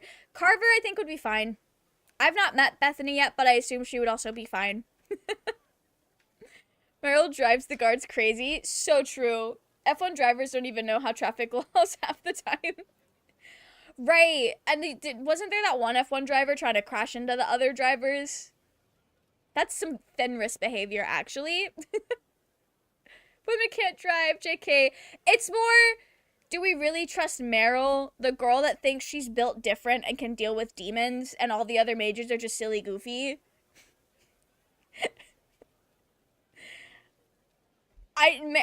Love Meryl. She does have that audacity of thinking she's built different and rules and laws don't have to apply to her, because she'll be careful. She's silly. She is silly. You're right. Cassandra likes formal relationships. For romancing, you have to court her. Oh, okay. I should play Inquisition again in the future and try to kiss Cassandra. And Josephine. Driving is the rare thing that Sebastian can be on top of the list. Oh yeah, Sebastian, great driver. I think Aveline's a better driver though. But I think it's just because I like her more. Varric driving would be very fun and cool. Plus, he's a tinkerer. He'd make a lot of adjustments to his car as well. Like, put a fucking gun on the side of the hood. Absolutely, he would. Fenris can't drive. Write that down. We're having great character studies out here about driving. F1 drivers purposefully colliding with other drivers. You'll need to be more specific. Okay, great. Love to know. That's a very common thing. Josephine romance, you're going to dwell for her? I've heard a Josephine romance can be very cute.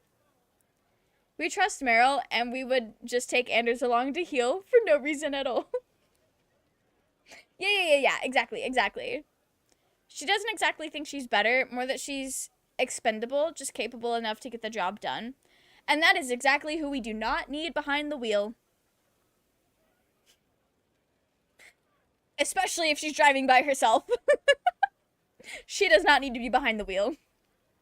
If you're romancing Sarah, you're so at loss for what to get her, you ask everyone for gift ideas, nothing works, but then you talk to her, and the best gift was you telling them she's your lover. That's so sweet. Welcome in Twisted Beach, how are you? I hope you're doing well. Didn't he make Bianca by scratch? I don't remember. When I hit level 6, I'm going to be able to get off 4 shots in the revolver in 1 round. That's crazy, Krabik. Varric, I hope you're wrong. Let's hope Corypheus just turns out to be really good at playing dead. That makes 2 of us. Maker's breath, what have I let loose? Homie, it's not your fault.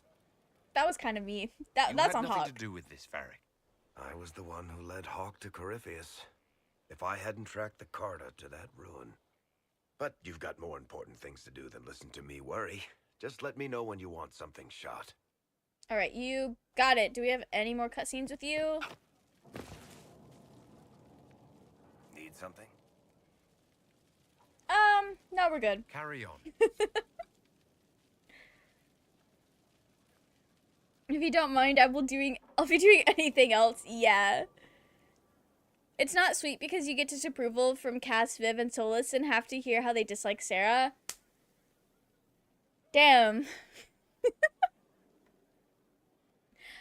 There's nothing I hate more than when I'm talking about how much I love something and then someone's like, here's all the reasons why I hate it. And it's like, girl, please. It was never that deep. Okay. Is Josephine through this door? She is. Do we have any more yapping? I was just inspecting our new headquarters. Foundation cracks, nesting animals, and miles from any centers of civilization. This Great. must make it presentable if we're to receive any visitors of distinction. Alright, let's keep up appearances. Certainly wouldn't do for the Inquisition to appear overly shabby. We've only just now convinced everyone we are precisely what their dress requires. The mages are showing great trust in you. They need to feel safe here. And you don't? Do you not feel safe here? I've had difficulty forgetting Corypheus's attack on Haven. You know what, Do that's know fair. who first leapt to arms? Our workers. They were so proud of our cause. Corypheus simply cut them down. So much screaming after that first blast of fire. So many people turned to ash.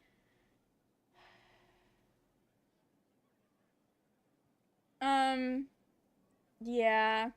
I wish we saved more lives. We lost far too many good people to that monster. I'm sure they'll find rest with the Maker. Well, before I return to my duties, allow me to congratulate you on your appointment as Inquisitor, my lord. I will now bring diplomatic issues to your attention, and I'm more than happy to help with any situations that arise. Oh. Okay. No need to be all You business. don't have to be so Girly, we're formal homies. just because I'm Inquisitor now, Josephine. Our allies and guests should see you treated with every courtesy, Inquisitor, especially considering the newness of your office. Fortunately, after your courage at Haven, it's no difficult task to do so. Great. Speaking of driving my nephew, I almost got hit by someone going 50 in a 30 zone. Crash out on the driver. That is so rough. I'm glad you guys are okay. Iron Bull Romance is my favorite. And second is Cass and Josie. I should give everyone a shot at some point. She's just irritated Viv and Solus do, though. Oof. Damn. Isn't Solus bald and racist? He doesn't get an opinion. He's banned from them. Exactly. You're so right. You're so right. Boo to Solus. Okay, I think we've spoken to everyone. We'll go do something, and then we can come back and do the rounds again. After we, like, play a game. To get to level 16, I can reload as a bonus action, so I can get 12 fucking shots off in one round. Krabic, that's insane. It's 828 piercing damage at level 16. Hey, that's a lot. Surprised you don't like him since he's not hot, Reggie. Exactly. You did not notice? I had no idea Lady Beverly was one of your people. You might have told me before I embarrassed myself. Oh. What's going on? Okay. Find the warden.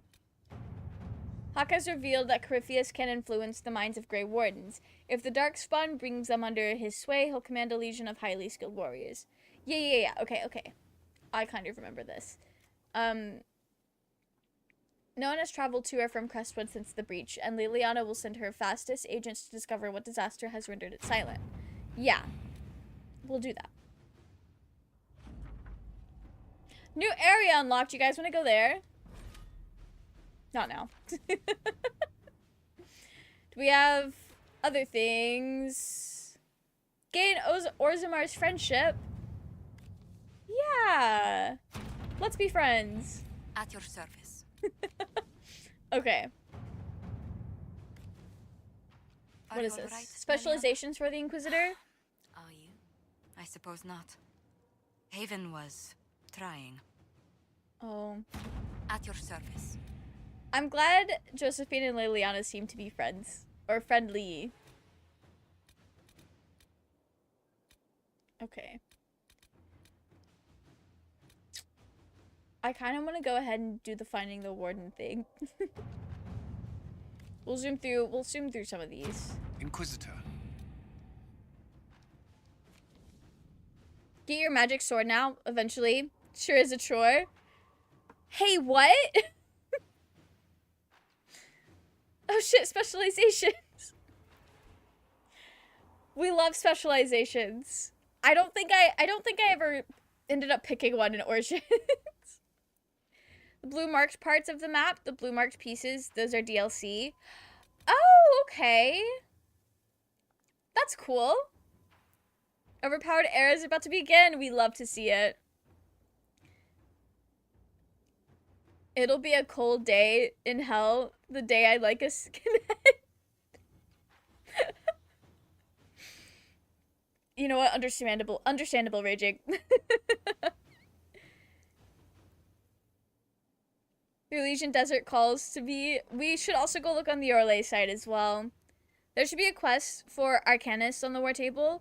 Just FYI, the resources war table quests are repeatable. Give you free crafting resources. Yes, you guys have mentioned that. Depending the ask to unlock specializations in Inquisition. That's fair. I gotta protect my clan! I would not trouble you normally. You have enough on your shoulders. Fighting ancient Deventer Magisters while representing your oh, everybody just knows about that now? While representing your people. Unfortunately, the rifts that plague this land have spread chaos and fear along with them, and many seek to take advantage of it. Bandits are attacking Clan Lavellan. The raiders are well armed and heavily armored. They come in numbers our hunters cannot match. We had settled in a small, unclaimed valley not far from Wycombe, a safe place with few rifts, but these bandits may force us to seek a new home. Yeah. We'll send Cullen. That sounds like a group deal. Krabik, thank you for the hydrate. Oh, I'm just gonna drink the rest of my water. J-Train, welcome in. How are you? I hope you're doing well. Not Cullen. Oh. I'll live with the consequences of my actions. It did sound like an army was needed there. It's alright. Are you guys thinking about a different part? Josephine was the bad choice. Respectfully, what the fuck would Josephine have even done? If their issues was being outnumbered by bandits. Templars sure would take care of those pesky Dalish. That's not what I meant.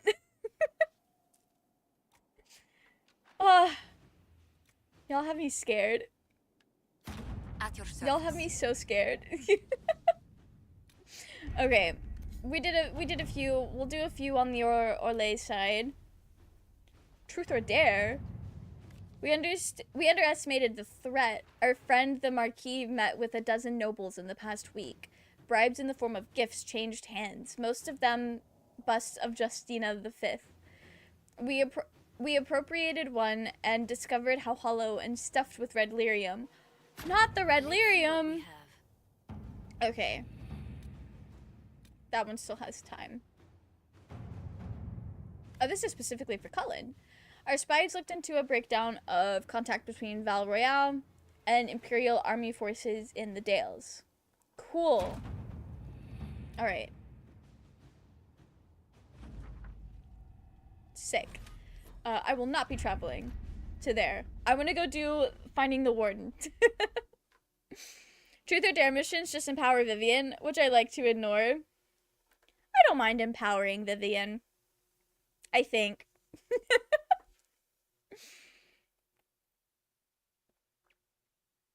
She calls for local help, but it arrives too late. Rest in peace. Oh. Okay.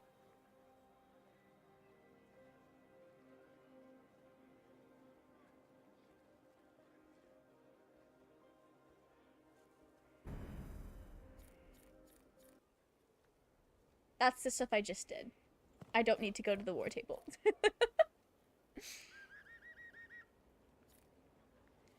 Does she get the noble to help, but the noble was racist and kills the Dalish clan? That's so fucked. Okay. Meet Hawk's warden ally in Crestwood. And we will. Someone left sliced plums on the windowsill again. The juice is attracting flies. There are spiders everywhere. The plums were right in front of me, but I can't quite recall who took them. Who's putting plums on the windowsill? That's kind of a wild place to put those. Right, okay. Oh, that's Cassandra. Do we have anything else to say to you? Something is troubling me, Inquisitor. Liliana Oh. is receiving reports of mages becoming possessed, Templars going rogue. No one is dealing with these matters. I was hoping we might, before they get worse. Yeah, of We can course. certainly look into it. I will mark these incidents on the map as I learn of them, Inquisitor. and I would be pleased to accompany you if and when you investigate. That's enough for now. As you wish. Okay.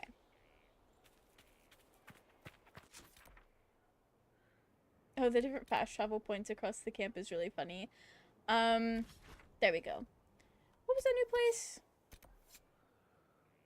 This is where I need to go. Fun fact, Dorian and Vivian's VAs were in a Bollywood movie together as star-crossed lovers. Oh, that's wild. Picked Night Enchanter so I can play as a battle mage. That's fun. Give you a wild fucking guess. He speaks in cryptic speech and wears nipple hats. Wait. Wait. Context? Context in it? What did I say to prompt this? People to kill to gain Cass approval. We love getting Cassandra's approval. Does it one part to protect Clan Llewellyn? Maybe on the last War Table mission about it? Oh. Indra Varma and Raymond Tikaram were in the same movie. I need to watch it. Don't know what Bro's waffling on about, but Dorian's VA voiced Godric in Elden Ring. Oh, that's cool. That's cool. Alright. Ooh. So we have to have Dorian. I kind of want to bring Cole out. That's fun. Let's bring Cole. Okay. So that's our rogue. And Iron Bull, I guess. Dorian, Cole, and Iron Bull. This is my team. Who's leaving plums on the windowsill? Cole. Oh! Okay. Cole wears nipple hats. I wouldn't have described his hats like that, honestly. Flocane is alive and well. He's Hawk's warden contact. Oh, I should have brought in Blackwell. That would have made sense. I just feel like we had Blackwell out a lot last week because we were bringing him and Sarah out. So I wanted to, like, do somebody different. Wonder who's Hawk's warden ally. Who could be their buddy? Their bro, even. You'll never know. Dorian's VA also did work for Mass Effect 1. I remember he was a researcher on Noveria. I think he was a doctor you meet in a station after leaving the starting area of Noveria. He gets a side quest. Oh, that's cool. If you choose Leliana, you get to find out more about him. Oh, okay. That's fun. It's just a big hat. Stop lying. I think Zenith might be talking about the shape of the hat, but yeah, I definitely would not have described it that way. Fem Hawk's actress plays Jacob's pregnant wife in Mass Effect 3. Oh. Okay. Playing Warhammer again. I'm gonna try to romance someone who's not Mirazai. Good luck. Good luck. Or wife to be, maybe. Oof. Not the wife to be. Yeah, I have no clue. We'll all get a refresher on that at some point in the future when we get there.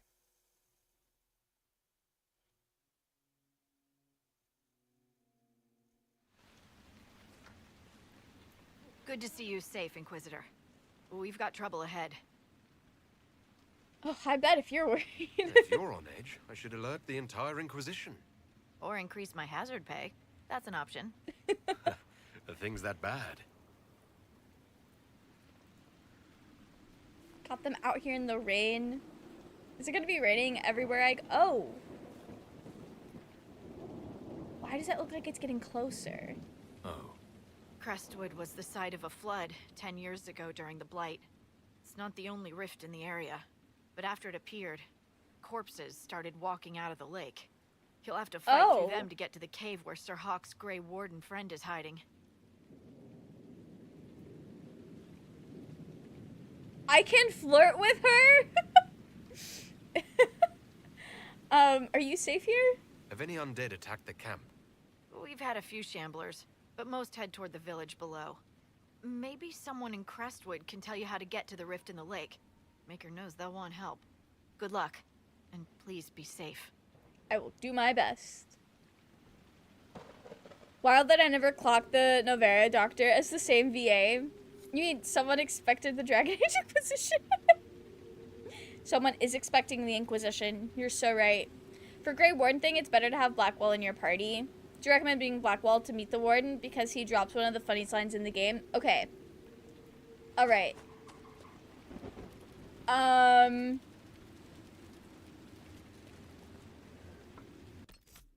We'll swap him around. I will leave and then come back. Where's my Skyhold? I guess I don't have to go back. There it is. You can flirt with her, but it doesn't go anywhere. I think you invite her on a date, but I interpret that she just got nervous. That's fair. Oh, I didn't even see the horn. That's okay. That's okay. Flirting with Harding is one of the easiest ways to gain Sarah's approval. Sarah's also like, damn, I see. She gets it. Don't forget to install party banter because the bug, it's rare banter triggers. I feel like we've had banter pretty frequently. But if it becomes more of an issue, we will do that. Okay. I'm gonna travel here. We're gonna take our boyfriend, our warden friend, and where is he? And our little spirit friend. Oh, I hit the wrong damn button. Okay. Sorry, guys. Can't wait for your Blue Memory Arc video. I'm guessing it's gonna be like 2 hours. Over 2 hours for sure. The script is 41 pages and I'm not quite done with it yet. I've got like 2 more chapters to cover. So I've news, sir. it's going to be a long one, but it shouldn't be too much longer than any of the others I've done so far. Also give Cole his hat. Does he not have his... Oh, we have to level everyone up. I have to remember how to do that.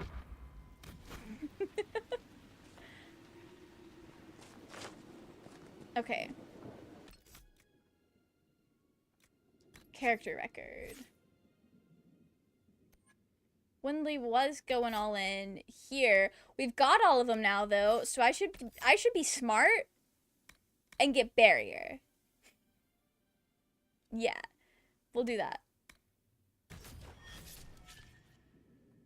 Okay. I just have the 1 point to spend. Okay, cool. Oh, I switched characters this way. Dorian. Oh. That's gotta be... Dorian doesn't have any points to spend. Alright, there's Blackwall. Cole has 9.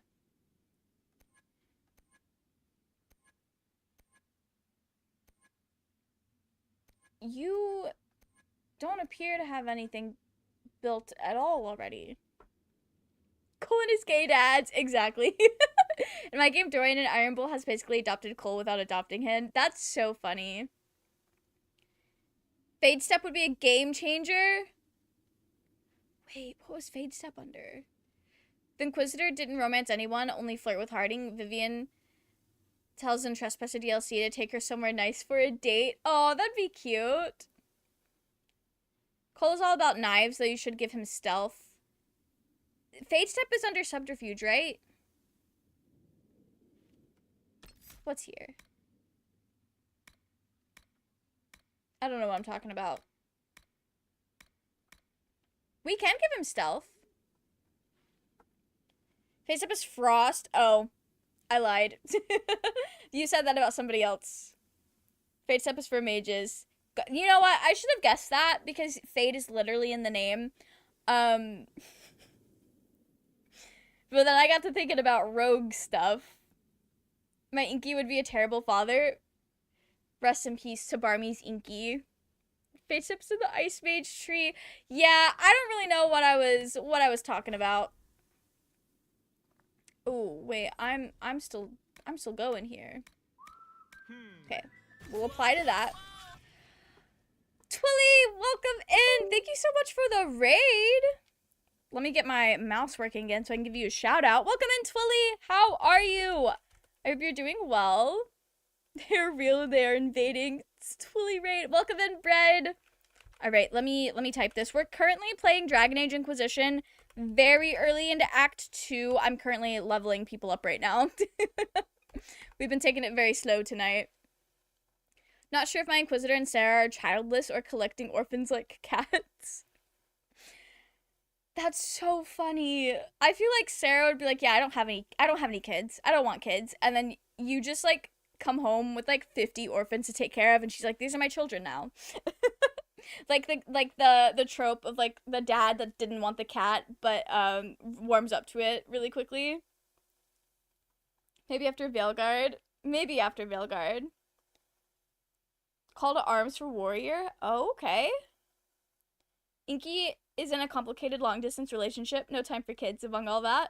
Also, he would probably give a baby a knife anyway. Yeah, I wouldn't trust Windley to raise a child.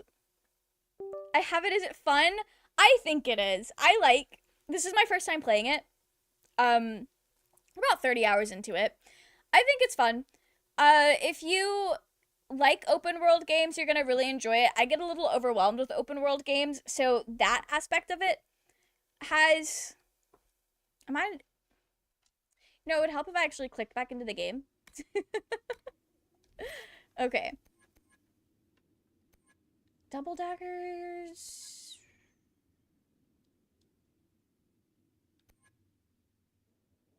Cole is oddly suited to killing enemies with speed and precision. He can eliminate targets too dangerous to face directly with strikes they never even notice.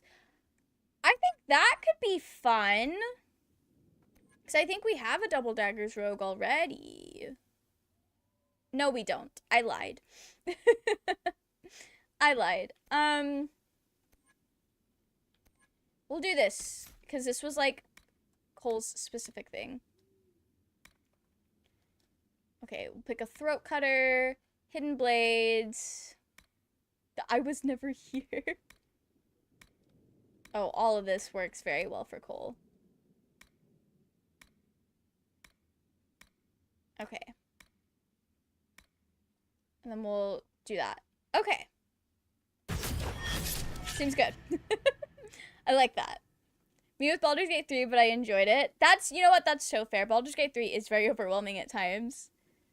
Got a lady friend? Really? Good for you, kid. Let me know if you need any tips in the bedroom. Sarah would say that. And I'm going to fold the second he says you're satisfied with... Wait. And I'm going to fold the second he says, are you satisfied with me, rogue trader? Wait, who are we talking about? Twisted Beach? So with stealth, Brat probably put the rest of the points into assassin? Yeah. My Inky and Blackwall adopted Sarah and her girlfriend, and so now they are a big chaotic family with my Broska and Zevran. I love that. I absolutely love that. So excited to get my Steven Universe vinyl records. That's okay. I'm so happy for you, Brad. That's gonna be really cool. I kind of forgot they had vinyl records, but that is really exciting. Meaning in Trespasser, Cole gets a girlfriend if you make him more human.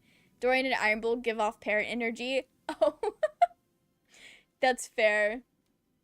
Okay.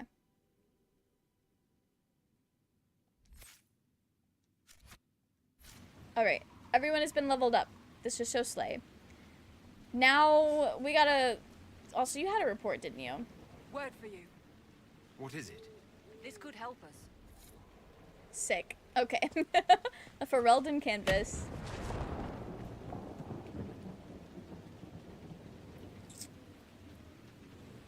It kind of looked like Blackwall just got struck by lightning. We'll move on. Hawk and Inquisitor are neighbors. Way to get to the rift in the lake. Does that rift mean water is pouring into the Fade right now? Oh, maybe it does. I don't know how my Hawk and Inquisitor are related exactly. My Hawk is like the human distant cousin to my Warden, and my Inquisitor is also like distant. Is a different iteration. I don't know. Maybe they could be neighbors. That's really fun. Okay. So...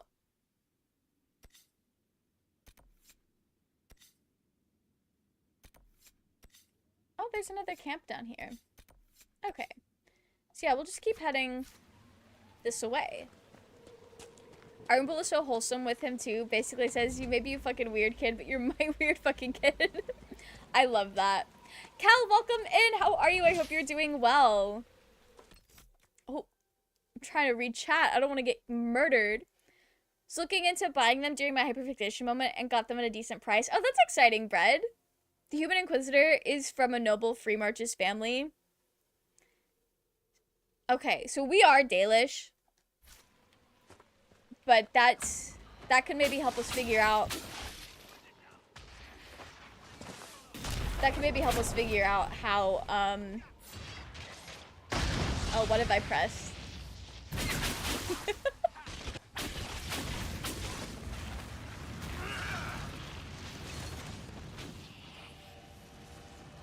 Oh, this is how barriers work. That's exciting. I probably should have put a barrier on Blackwall. That's okay. I'll learn. Not Zenith getting auto-modded for telling us what his homies say to Cole. Oh, those are our friends. Okay. They had equipped your armor. You're right. They did. They keep taking my slutty little armor off. Although I don't. Right, I upgraded. It's Dorian in the slutty little armor now. They took your hat? No, it's... His hat is equipped. I think I have a thing turned on that makes it to where you don't see helmets. And that does apply to all of my friends. Okay, Dorian's still wearing his slutty little armor. I just couldn't see it. But they took my bulky armor off. That's so sad. Also, he buys Cole a night in the whorehouse is crazy. Which characters hate you and which ones like you? So, Vivian can't fucking stand me. I feel like everyone else likes me okay enough. I think everyone else likes me okay enough. Cole looks cursed without his hat. Farewell. That's just a guy. Sir, are you sure we can't help the village? Our orders are clear. Okay. I just don't want to see helmets on everyone else, unfortunately. Take a left at the fork and check out the shed. A new leader. I don't think they're part of Corypheus's plot to seize the order. We will do that. By oaths sworn in blood. Not theirs, then their own. They're true. I hope Hawk's warden friend has answers for us. Yeah. Is this the shack you're talking about? Who are you? Did you see how the Grey Warden saved me from those corpses? They're amazing. I'm going to see if they're looking for recruits. I can see the I appeal. can understand how someone might want to join the wardens. Cole and Vivian's hats are just a part of... Vivian has that this whole time? But yes. The Wardens are I didn't know heroes. that. They saved me from those demons, your worship. With all that's happening, I'd like to help people the same way. By joining the Grey Wardens, you can't think of something less lethal? Grey Warden or no, the world needs more people with your courage. Go I ahead. wish you luck in their service. Solus isn't even here. I'll make you proud. I did get Dorian disapproval, but that's okay. I think. Solus isn't even here. Why does he...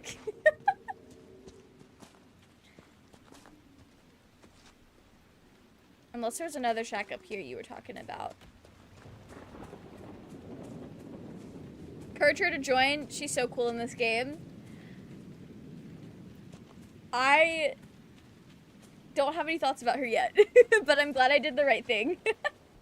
Helmets provide so little armor that you might as well not have them. Just doesn't like the cut of your jib across nations. I guess. Solus really is just being a hater. Oh, this might have been the fork you were talking about. I don't think I need to go this way. I'll go around. Y'all have just watched me pick the worst direction. Oh, this ended up being fine. Okay. Solus hates Grey Wardens. But has he considered if somebody wants to do something... Windley doesn't have a good reason to talk them out of joining the Grey Wardens. Windley's gonna support him. Solus and Vivian doesn't like the Grey Wardens. Vivian doesn't like anybody, honestly. Across the veil and the fade and all. Okay. Seems like they're having a horrible time out here. The alternative was to get her to join you. Oh, that'd have been cool. So what's Solus' beef with the Wardens? It's been forever. I imagine we'll find out. Why is there an exclamation mark here? Oh, there was a whole ass person in there. I did not even see him. Honorous Inquisitor, I am Sister Vaughn. Does the mayor finally plan to drain the lake? I must find someone to retrieve the remains of those lost there. Hey, what do you mean? Why drain the lake? What did you mean by finally drain the lake? The undead returned only after the light in the lake appeared. If we want to stop them, we must investigate. But the mayor sent no one at all. I fear he thinks that emptying the waters would unleash even more monsters on us. Oh, and you want the bodies You from want the to lake? exhume the corpses at the bottom of the lake? They were the Maker's children. Their earthly bodies deserve better than abandonment in a mire. A funeral service will help put living minds at ease. That's fair. Is this a funeral? Have I interrupted a funeral service? We lost many friends in the first attack. There will be endless time to mourn. The fear is how many more will be added to the pyre. Understandable. Until Goodbye. Farewell. I do find anti-Grey Warden's companions funny because it's like, guys, who's going to take care of the next blight in like a few decades later? It's needlessly petty of them. Like, I can understand... Okay, let me rephrase this. I can understand being critical of the Grey Wardens from the perspective of knowing all about the Wardens and knowing all the secrecy that surrounds it, only for new recruits to be blindsided with some of the more negative impacts of joining the Wardens. That I understand. I don't think most of the anti-Grey Warden companions know about that, though. So it's like, I know why I could be critical. But why are you being a hater? What's your problem? Naturally, Viv is even more of a dick about it than he is. That's rough. Yeah. Vivian cannot stand me. How are you feeling about all the characters now that you've got everyone? I think Cole is precious. He's just a little guy. I'm loving Dorian. Honestly, I like all of the companions. Solus, I still don't really know how to take Solus. He's very hard for me to read. So I still, like, I don't know how I feel about him. Like, I want to learn more. And I really, it's so hard to kind of, like, try to think or, like, try to get into his head compared to some other characters. I absolutely adore Sarah, though. She's so goofy. And I think Blackwell's pretty chill. Right, where was I going? But yeah, I like them so far. They haven't, like, latched onto my brain the way the Dragon Age 2 guys have. But they are very likable in their own rights, I would say. You love Grey Warden propaganda. Like, I don't think there's any... I'm basing my information based on what I've played in the games and not what the games have tried to tell me about the Grey Wardens. So that is part of my problem, I think, of why I don't understand the beef with Grey Wardens unless you, like, know all about it.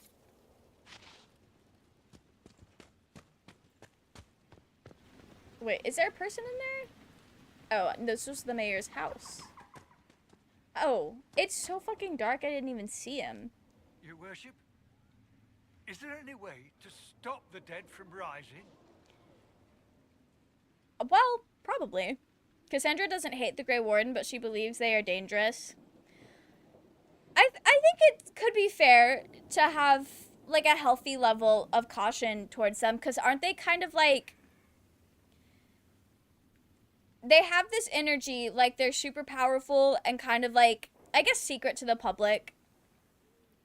Not necessarily above the law, but like they operate, just the way they operate, I could see being distrustful towards them. That's for sure. This does remind me of Warden Carver getting mixed up if it's free marchers or Alesians that bury their dead, as opposed to Ferelden burning, often forgetting what country he's in. Oh. Definitely understand criticism, but the people in the lore that have straight up banished the Wardens, that's insane. Who's gonna fight off the Darkspawn? That was after they staged a coup against the king, who was despot, but I digress. Oh, rest in peace. Wardens were the only ones standing against a blight and are adjusted enough to blight to not get sick from fighting them. Yeah, like, they're kind of necessary. I feel like Solas is hard to get a handle on if you don't know his spoiler. They're recruiting criminals, which can make someone so law and order as Cass would not like them / trust them. That, you know, that's fair. I do keep forgetting about that. That is fair. You're right.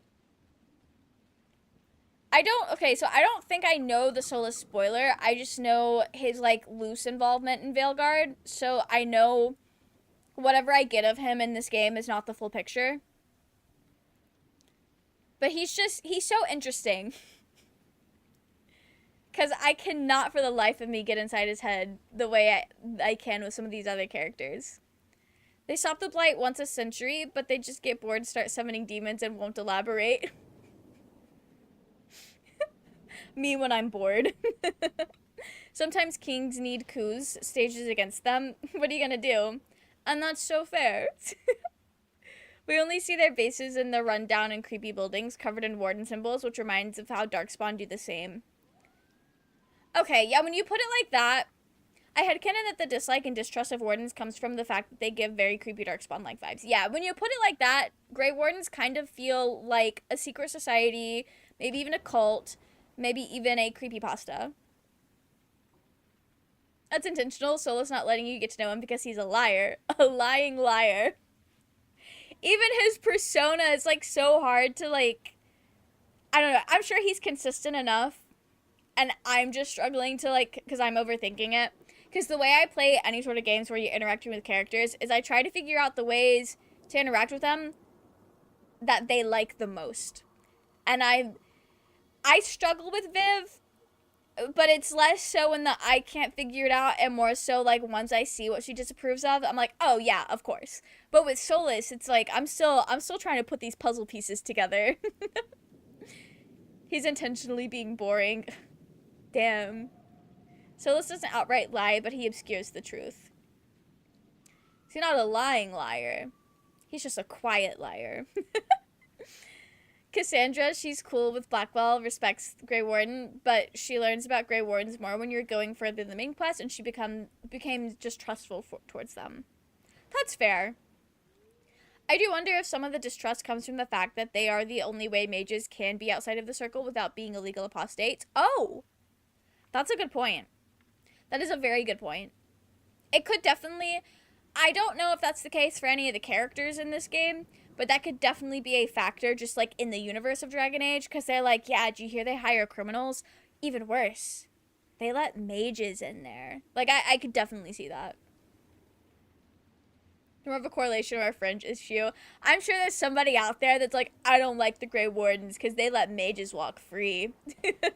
Used as an excuse to hate the Dalish. Oh, fuck. That's true, too. Damn. Cassandra's hardly a beacon of morality with the whole Seeker business, to be honest. Yeah, Cassandra's very, like, I think she's a very complicated character. Well, okay. She's written in a way that is very, like, her morals are very complicated just because of, she contradicts herself a little bit, I think. But I think that's very interesting. I like that. Remember Anders was a Grey Warden? That probably didn't help. Is that public knowledge? Anders is just baby girl. They let baby girls in the Grey Wardens. Forget the fact that he blew up the Chantry. Solas does not outright lie. Yeah. Cassandra tries to do good, but she's very tied down to institutions. Yes, and I think that's so interesting. I think she's very well written, and it's like at her core she's a good person, but she gets very bogged down in the logistics. A lot of world building related reasons that wardens might not be the most liked in places. Elves and castle dwarves are treated fair and honored. Criminals are honored. So like the world building is like, yeah, I don't really like the Grey Wardens. They treat people like people, and we can't be doing all that. Cassandra references that Anders is a Grey Warden in 2. Oh. Okay. Him being a warden is never brought up in Inquisition unless Hawke romanced him, if I recall correctly. Interesting. Okay. Yeah, I don't know if that's like something the general public would know, but that would definitely not help. Astarion and Marazai, two elven men, making it hard for me to romance other characters. Real.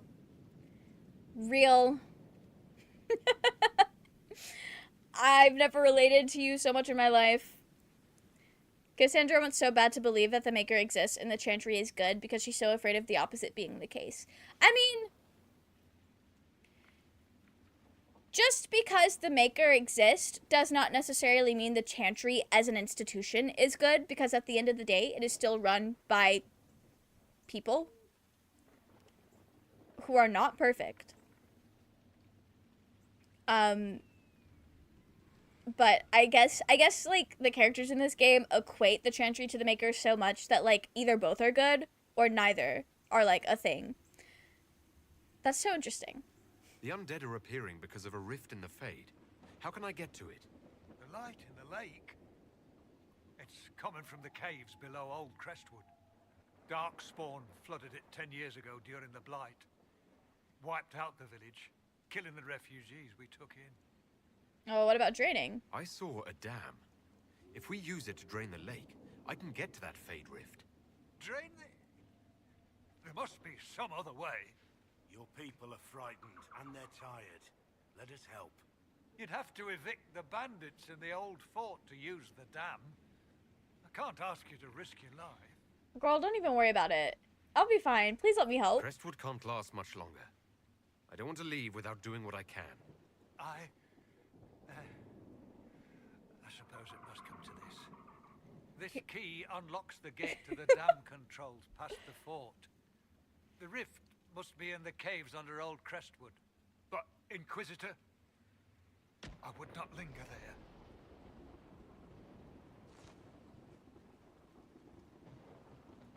I kind of just want to walk in blind. Until later. Of course. Also, if he's gonna miss the lake, I'm sure we can find a mage with water spells that can reflood it. If you really wanted to. Guys, please. Please let me out. Okay. I also need to find that Great Warden. I guess we need to go back up. Thanks to the Fade, I think if the Chant of the Light did make its way to the four corners of the world, they could will the Maker into existence. Oh, that is actually kind of fascinating. I like the side quest as well. Yeah, no, it did seem very plot relevant. This is a critical path. Yeah. Cassandra is religious and very traditional. She definitely is coming from that background, but I think she's kind of in the process of grappling with what that means for her and how the things that she's experienced and maybe parts of her worldview that either contradict that or how to make it mesh together. Kind of seems like her thing there. Alright, I don't know why I'm going this way, because there's no way I'm going to be able to climb this mountain. Word of what happened in Redcliffe had better not spread. Oh? Why not? You think mages will be better off if people know they can change the future? Ignoring that that's not the case, I suspect people will use any excuse to hate us. Then you should You're not so give right. them more. Did everyone act like this when the sword was invented? Oh, my blushing butt cheeks. Round up everyone who can use these pointy things and lock them away. It is not the same thing, and you know it. Hey, Blackwall, care to elaborate on how it's different, though? Care to elaborate on how it's different? Okay, I need to look at a map. Oh, I need to get down here. So maybe that is going... Actually, I think I need to backtrack more and take a different path altogether. I think. Nothing that way you have to go down? Oh, okay. So is it down and over? I was about to... I'm so glad I saw that before I, like, really committed to going the other way. Swords can't do time travel. I mean, mages can't exactly either. There was some very specific fuck shit going on there. The average mage cannot be doing all that. Or shoot the elements. Hey. But then that's also just making the assumption that any mage is going to go out and just start killing people. Undead by the gates. Ready when you are. Not them being immune to all of my things. It's the Inquisitor. Keep your guard up. More of them on their way for... Thanks for your help. I fear we haven't seen the end of these creatures. I'm sure it'll be fine, guys. You aren't born with or without the ability to use a sword. But if that's the only difference, I feel like it's a little silly. It's just because I can use magic or just because I can wield a sword doesn't mean I'm going to start, like, killing everyone. Please just loot. Stop being a freak. Sandra's like a stoic Siri soldier, but inside she's a fairy tale princess. And she deserves to let that part of her flourish. Okay. Is the path...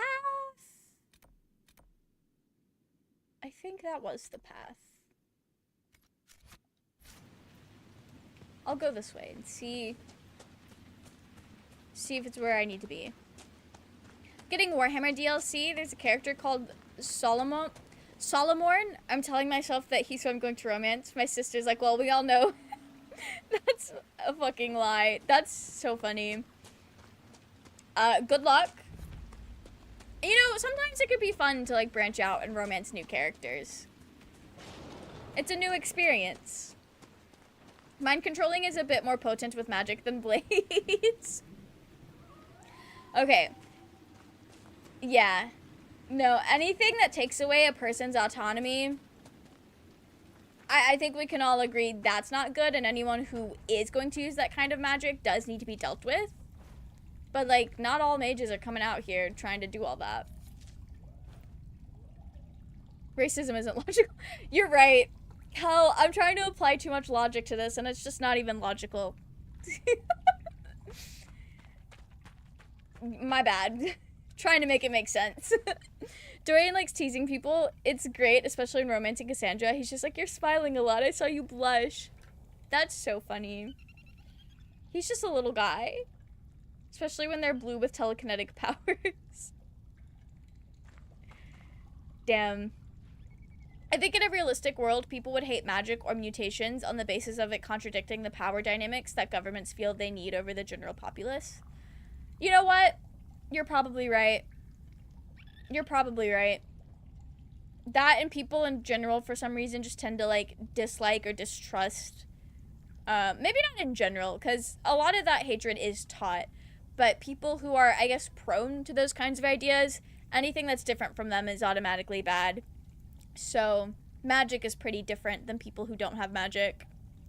When you want to romance Cassandra, she asks you for courting her. You should give her flowers and read poetry. That's so sweet. She deserves it, truly. Racism is illogical, but pointing that out is useless. What matters is it's wrong. No, you're so right, Liam. I think Kel was saying that to stop my spiral of trying to make it make sense. 5 more dead last night. We'll not be able to hold out much longer. Do you think Nadia made it out? I don't know. The road's not much Who are safer you by Oh, day. I see. I see who you're talking to. Let me get this obsidian. Toby's playing Genshin Impact. Ooh, love to see it. If she's still live when we end, we'll probably raid there then.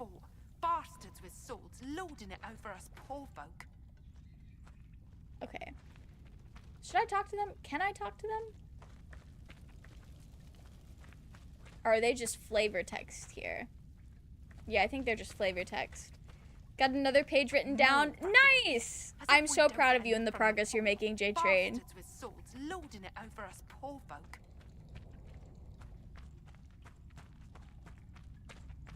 Okay, so into the cave was not the place to go, but I did find things here.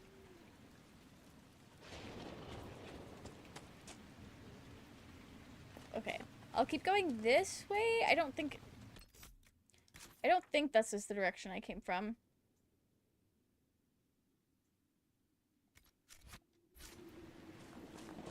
Yeah, this should be fine.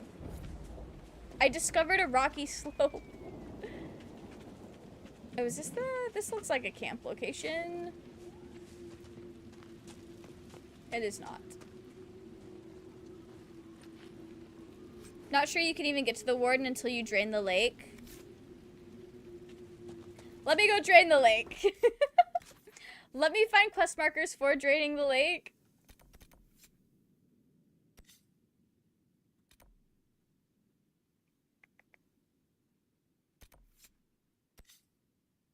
Is it? Okay, wait. Yeah. Let me do that. Oh, not my dumbass trying to jump down a mountainside.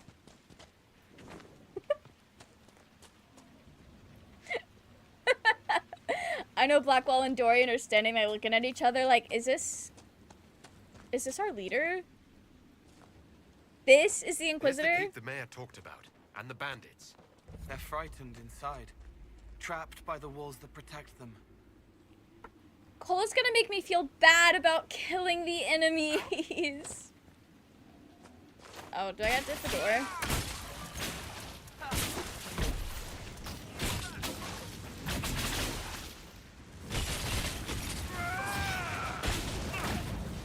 Okay, this is great. Oh, actually, oh, everyone's split up.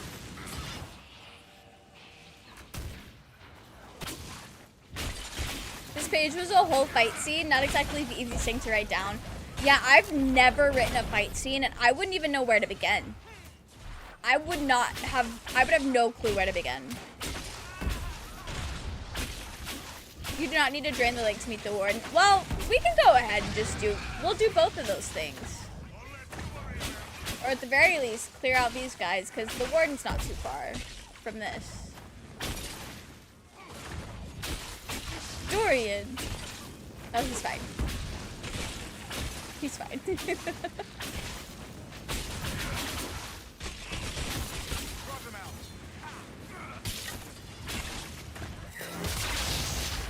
There we go. Draining the lake makes it daytime, so it should at least make things easier. Okay.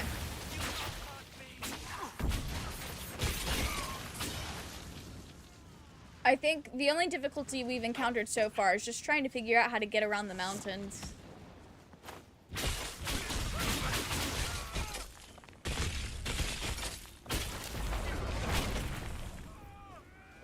And the Bilbo got knocked unconscious and the Battle of Five Armies passed. Like that. That's how you write action scenes.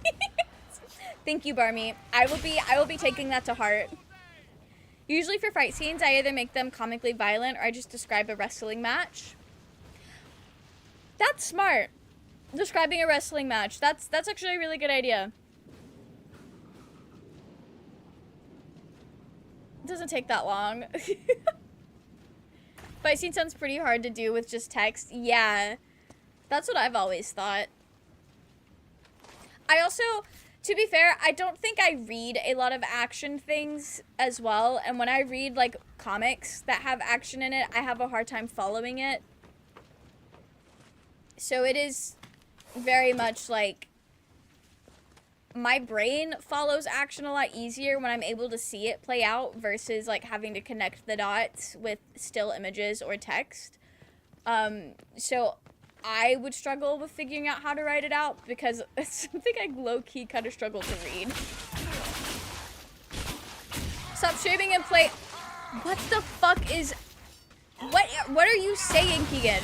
What is Aruf? We talked about this. The action in the comics you read is hard to read because the creator is bad at making the action clear. No, that's... that is also true. That is very true, Kel. You are so right. But that definitely doesn't help the fact that I don't know how to write action. Let me read different comic books that write action better, and maybe I'll have a place to start. So the game mode we farmed to unlock Mel when she oh, that's back out again. Holy shit. Okay. I will not stop streaming to play that tonight, Keegan, but I'll be hitting you up at some point this week. OMG, is that the Pocket Leaves? OMG, is that the witch? Welcome in, how are you? I hope you're doing well. Oh! Oh, they fucking killed me! I gotta remember how to swap characters.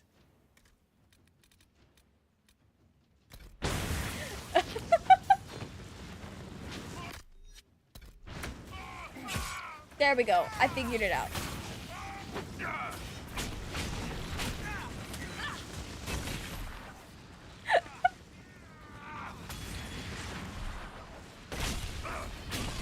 You know, I think I might have just accidentally looted Wendley, and that's not what I was trying to do.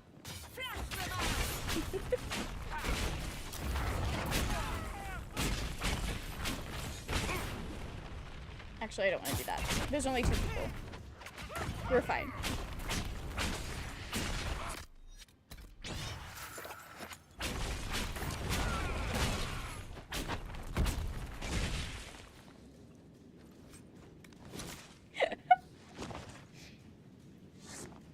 Hey guys, that went so well. That went so well, so great. You got ganked by an assassin. Yeah, no, I absolutely did. That's what the ballist in Baldur's Gate 3 thought they were gonna do to me. Just tried a fantasy action scene, like a combat section in Baldur's Gate 3. The elf went to attack the goblin but rolled a 1 and got crushed into an unrecognizable paste with chunks of bone. Okay, I'll do that as well. A combination of making my characters pass out during the fight so I don't have to write it, and then rolling that once. You can't loot yourself. Yeah, I don't know why I thought hitting A would bring me back up. This isn't Baldur's Gate. Argenta and Ablerad were looking at my rogue trader like, this is who you're picked to be your boyfriend, this evil elf man? I'm like, what? He's hot though. And they're like, that's so funny. I feel like that's my friends watching me romance Astarion. Also, I'd suggest actually drinking those regen potions instead of taking from the pool of health potions. Wait, you're so right. I think it's because they're yellow, my brain just goes, oh, that's stamina. That's not at all what it is. A lot of the action I've read in prose focuses on one person's point of view, so they don't always know what is going on. Slash are confused by the battlefield fight. Anyway? That's so fair. How does a warden Brandon Sanderson writes action. How does a warden become? Cole is so cute. What do you mean? How does a warden become gray? Did I get robbed or did the delay get that bad? Keegan, I think you got robbed and I'm very sorry. Sometimes the sound alerts are just broken and I don't know why. You are also the first person to do a sound alert in a while. Suing you, I'm sorry, Keegan. I'm sorry. Brit's action pretty well. Kaladin and Seth's has had a pretty awesome fight in Words of Radiance. I've never read any of Brandon Sanderson's books. Okay, my controller disconnected. It's fine. You can't get the recipe for another healing thing here. Oh, and y'all know I'm gonna need another healing thing. I will see you in court. Keegan, get the socks. I don't even remember what that game is called. The court game that Ava and Gizmo and I played the other night. No, not the refund. Can I do that for sound alerts? I'll see if I can. You've been refunded? Oh, sick. Okay, I think I need to go this way. Also upgrade healing potions too. Oh. Okay. That's good to know.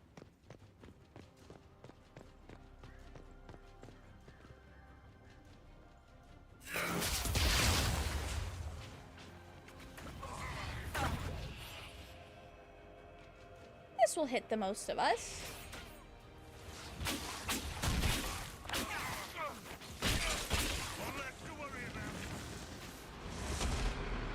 Oh yeah! I forgot about this! I'd forgotten all about that.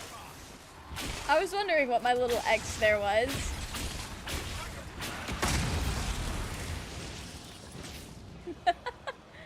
Cool. Is that cool? I think that's cool. A little gray spirit. By gray, I mean green. Hudson Beer has blonde hair now? I thought she had blonde hair this whole time. I might have been confusing her with somebody else. Not Twitch thinking I actually cared about the channel points. That's so funny. It's stuff like the character got shot and is trying to focus on knocking out so it's taking care of one enemy. Well, it describes wet, cold feelings spreading over them. And then fighting being dizzy from blood loss. Ooh. That is good.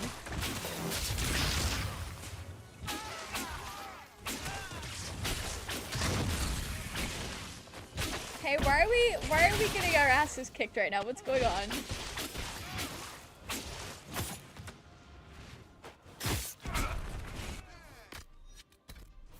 Take one of those, baby girl. Yeah, I popped my ult. I forgot what it was.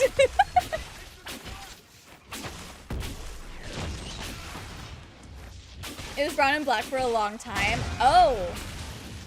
Yeah, I don't think I actually know what she looks like. I just know what she sounds like because I know they use her voice in like the League of Legends K-pop girly group. Never liked Brandon Sanderson because his prose reads like TTRPG rules to me.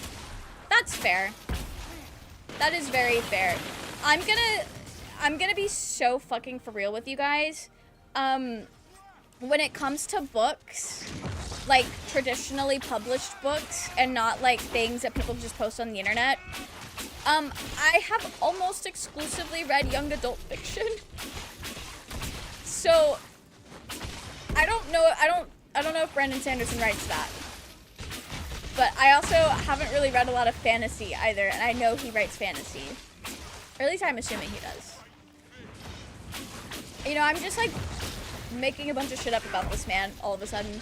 But yeah, there's a lot of things I have not read that I probably should, or at least would like.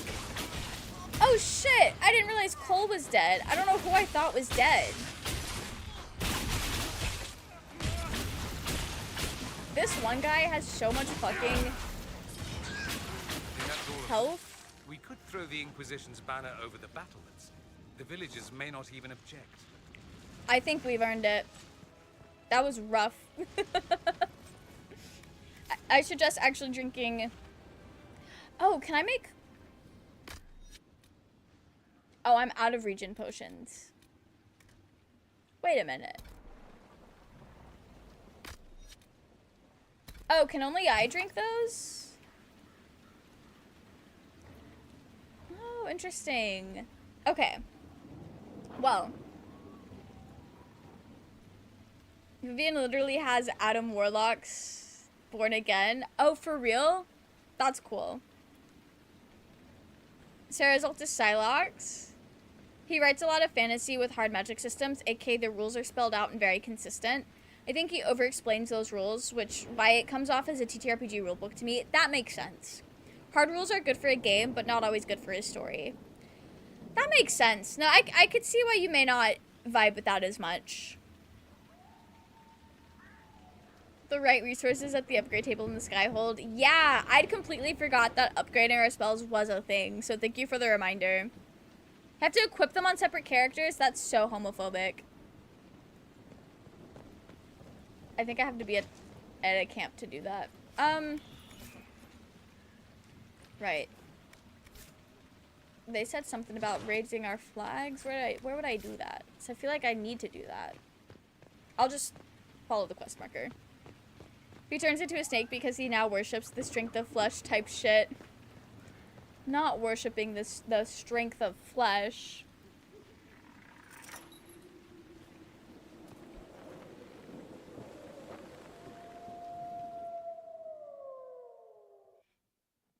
Not the wolf in the distance. I can see how people would not be a Brendan Sanderson's fan, but I'm a big fan of his books, and I love a good hard magic system. That's fair. I think a good hard magic system makes it very easy for readers to kind of understand the limits of the world. And also, if you're like a fan fiction girly, it makes it very easy to make sure whatever you're trying to do is within the limits of what's possible in that world. But for some, it could be very like limiting on what they want to do. I don't know. I've not really read anything that has like super spelled out hard magic systems, so I don't really know how I would feel about it. Oh, Zenith didn't get robbed. Zenith is summoning the warden as we speak. Else does Sanderson write about? I get magic. Heard about it for like a decade. Yeah, but what else does this man write? Finally, this place is presentable. What now? We should drain the lake. The mayor said the dam controls were through the fort. Yeah, everybody also has to level up. Character record. Alright, Windley doesn't have anything. You, though. Peaceful aura. Or a guardian spirit.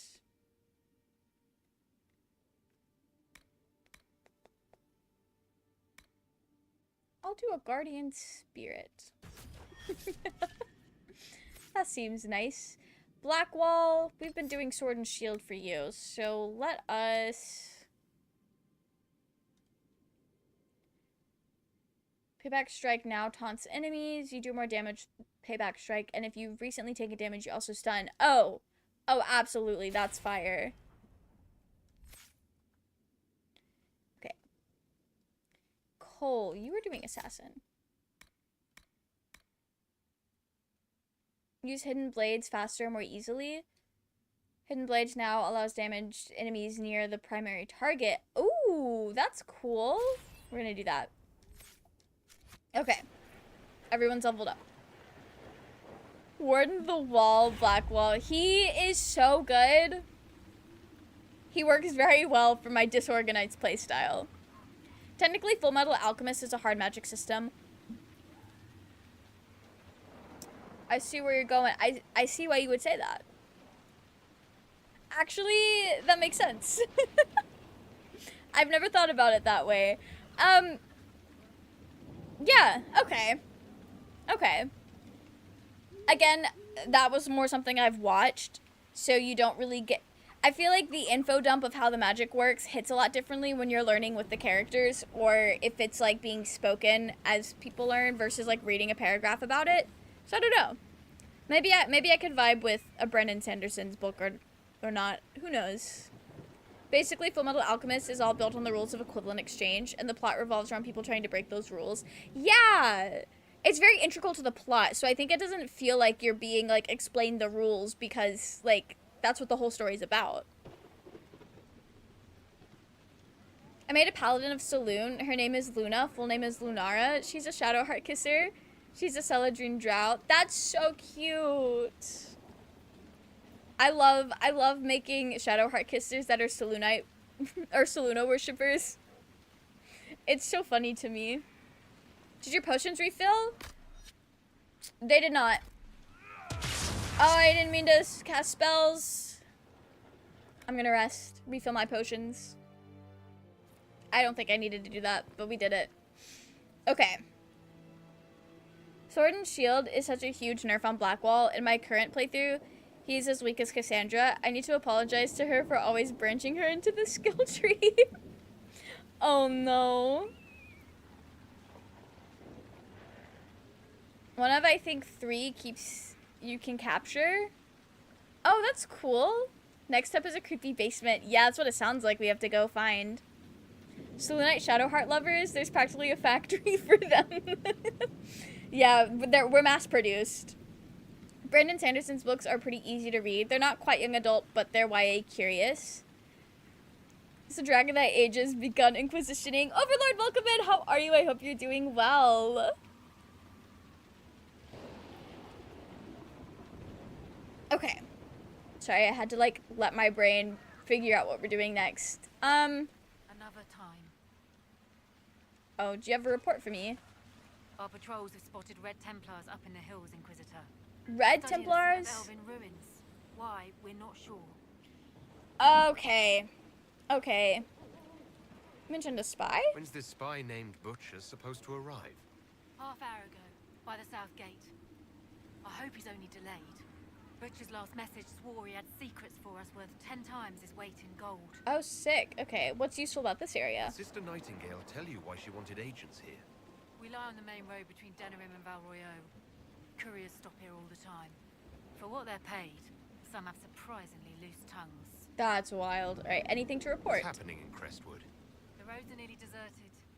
Too many undead keep rising from the lake. Alright, I sick. should be going. Red Templars, like that guy who attacked. That was 2 stories tall and covered in red lyrium. Yeah, I know they're the red lyrium Templars. This is gross. Why are they here? Why would a red Templar be here? Okay. Oh? Your worship. Right? Okay. What's this? I don't want to read right now. Best buddy's tree's missing. Not your tree's missing. It's in new adult territory, which is written like YA, but not following YA rules. I did not know that was a category of book. The only requires a rogue. Cool. Oh, you just do it. Okay. Overlord, thank you so much for gifting a sub. That is so kind of you. That's what you meant by tree. That makes sense. New adult is kind of an unofficial category. Okay, that's interesting though. So I've read a lot of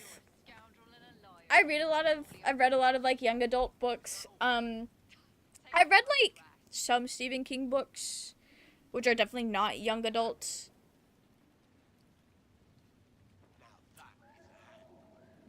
That might be it. I'm not entirely sure. I've noticed young adult books have a bigger font and are formatted just a little bit better. That makes them easier visually to read, which is very nice.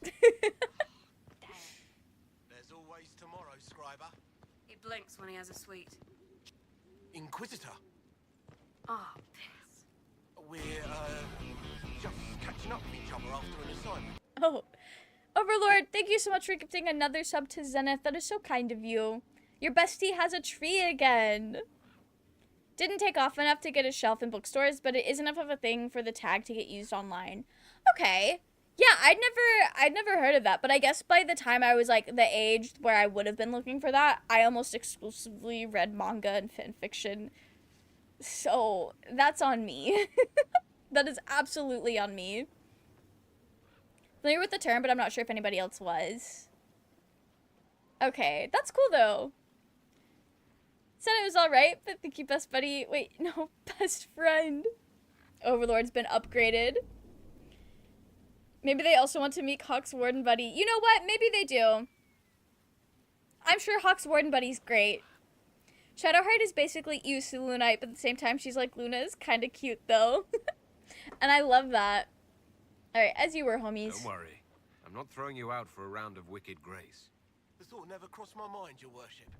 No, surely not. Quite you. Guys, I promise I'm chill.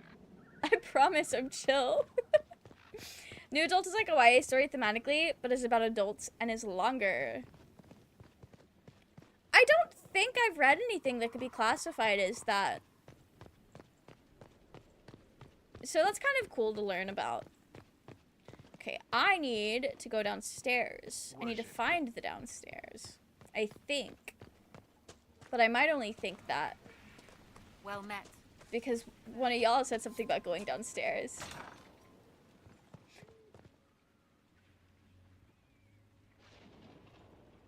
I'll take the mosaic piece. Hey guys, I think this is it. Friendship has grown like a tree. Cute. You got it in YA to be a, you got it in you to be a Saloonite, but do you got it in you to be a Sharon? You know, it sounds miserable. Just jumping down's fine too, I guess. So many legs. Oh, it must have been Cole that said that. They really had me out here like, who said that?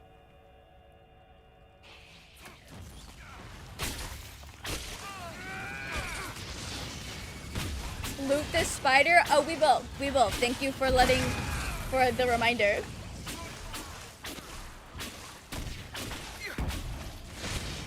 Pretty much all fanfics of Star Wars Legends audiobooks. Yeah, I know for the past, like, decade or more, I've almost exclusively read, like, fanfiction and, like, manga and things like that. I have started reading, like, actual books again, although a lot of those actual books come in the form of Chinese web novels that have been translated. I don't know what the age demographic for them are. But I am reading more again. And I know I have a couple of friends that are, like, really into reading. I'm probably gonna ask them for some recommendations once I finish some of the things that I've already started. Sometimes you just walk right up to them and then walk on by. No, that's fair, that's fair.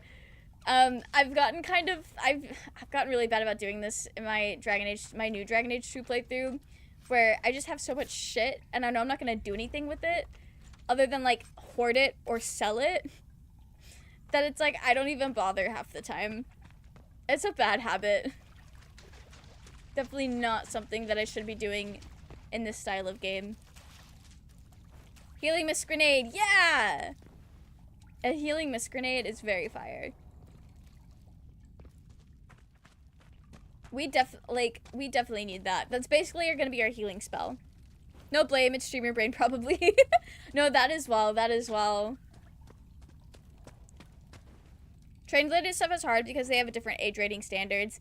Yeah. Absolutely, for sure.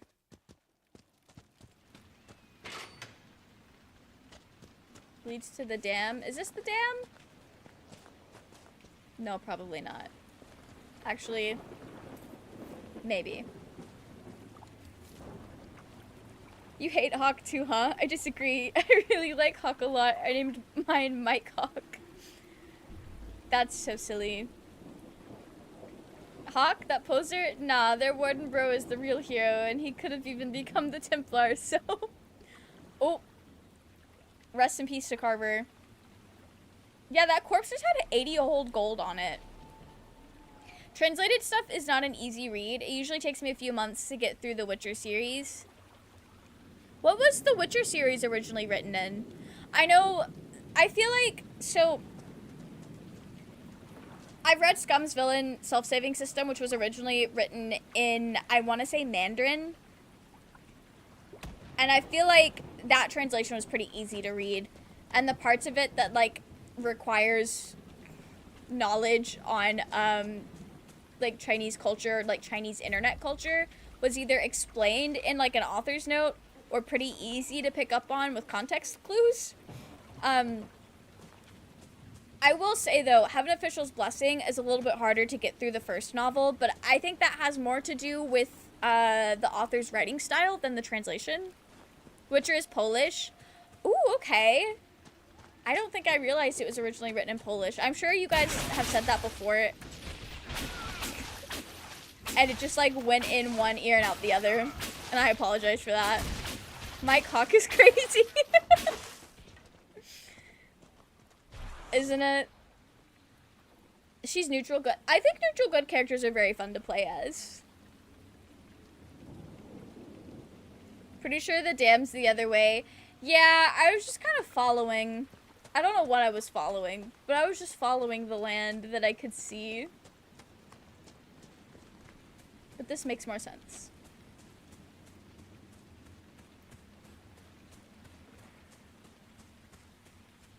Think the right door will spit you out onto the damn wall?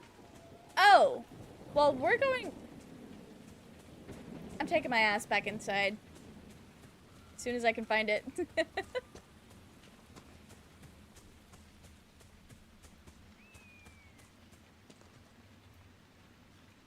You know, I'd kind of like to go in the wall that I just came out of.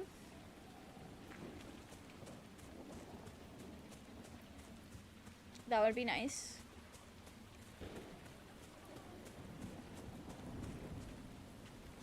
Oh, where are all those corpses at? Oh, here they are. Okay.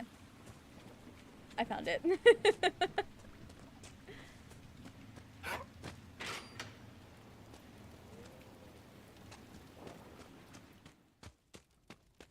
The game still looks fantastic after 10 years, expecting maybe the people. I think the facial animations are a bit odd, but the environments still hold up to this day. Frostbite looks fantastic. Yeah, like, I don't think it looks all too, like, it doesn't look dated or anything. I will say, I think Baldur's Gate 3 has spoiled me on facial animations, but weren't they... Cole, you saw Corypheus when he attacked Haven. What was your... Weren't they using motion tracking for that? Fear inside. Blackness like a pool of hate. So much has changed. I need to stop it. Bend it to my will. Did he actually walk into the Black City? Is that true? Betrayal. Blurred at the edges like a faded painting. Too long ago. So much confusion. I'll take that as a maybe. There were people trying to kill me. That makes it harder. Oh. Homie's been through it. Okay. We'll go this way. Don't know why I didn't see this before. Infinity Castle became highest grossing film in Japan in 2025. Is that Demon Slayer?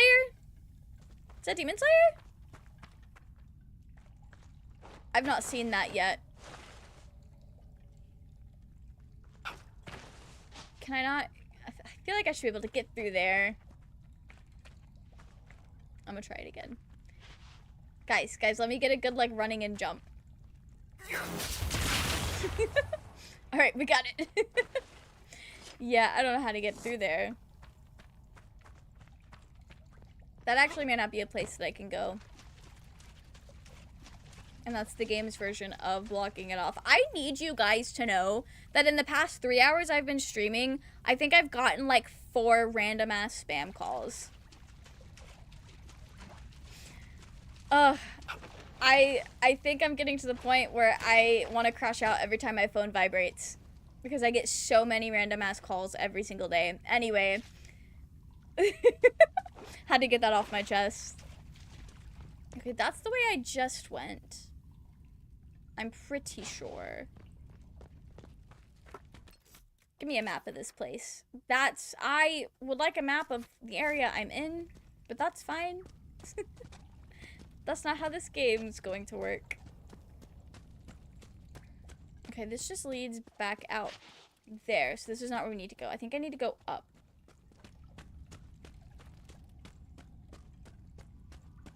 That is Demon Slayer. That's where me and Moy are at. Oh, okay, sick.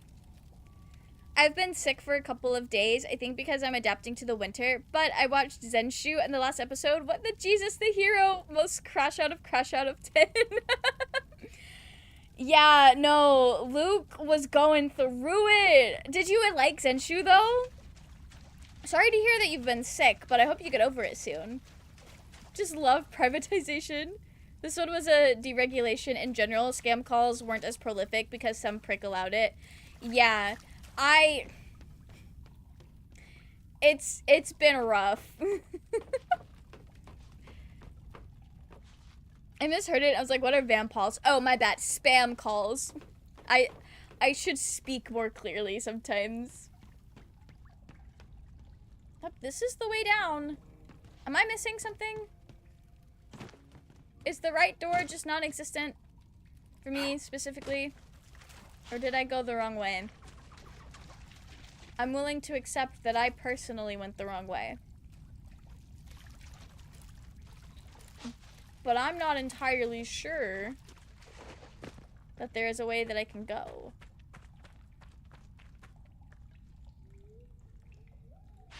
This is so cruel. Okay. Since Year's Peak Isekai 2025. I'm glad you liked it. I really liked it. I thought it was so good. Going to see Infinity Castle movie in September. I hope you like it. I've got to catch up on Demon Slayer. I haven't watched anything since the Swordsmith Village arc. Especially like when they say fuck. You've got to be fucking kidding me. Maybe fast travel back to the fort and start over. Is this not the way down? I can go back up pretty easy. I just thought I had to get to it from down here. But if there's another way, we can go up.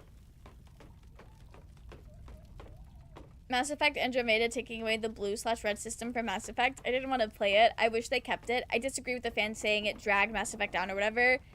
Andromeda is the best looking Mass Effect in terms of things besides people. Okay. Everything I've seen from Mass Effect, it looks pretty decent. Like, it's, like, visually. It's pretty late for me, and I'm a bit sleepy, so I'm hearing things. That's fair, Tate. That is so fair. I catch myself watching a lot of things with captions just so I can, like, double check when I thought I heard something weird. Here. The mayor said the dam controls were through this gate. Hey, what? There's no gate down here, Wendley.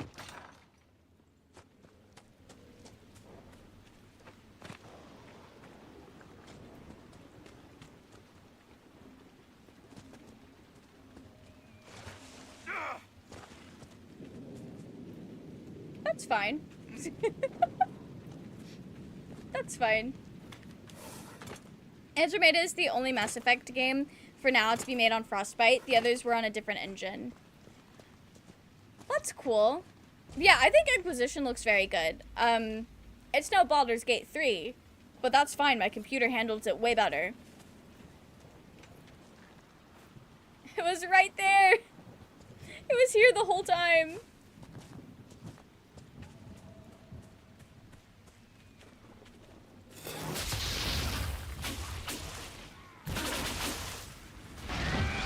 Oh, was I almost there?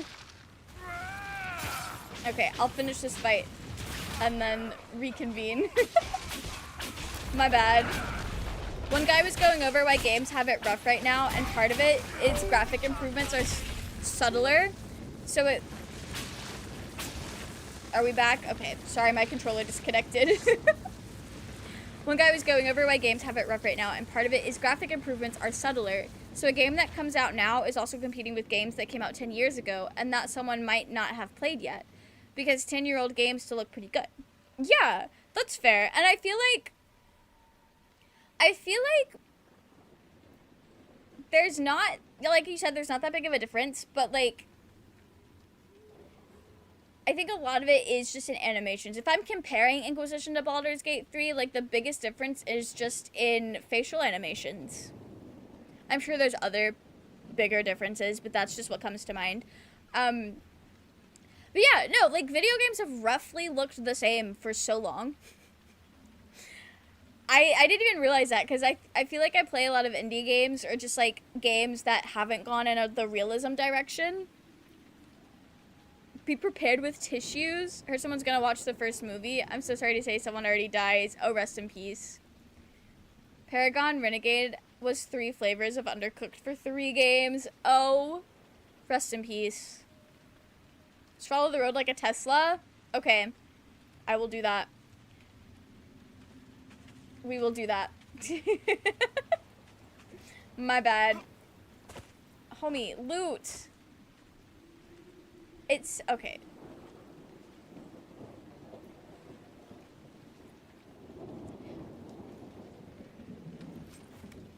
It's just velvet. Actually, I say just velvet. That is like my favorite fabric. I don't know what it looks like in this game, but I do love velvet. Does this take me back to the road? Can I get back to the road from here? No, I don't need to jump off a mountainside. Not like this. What quest marker am I following? Okay. Yeah. That's the right one.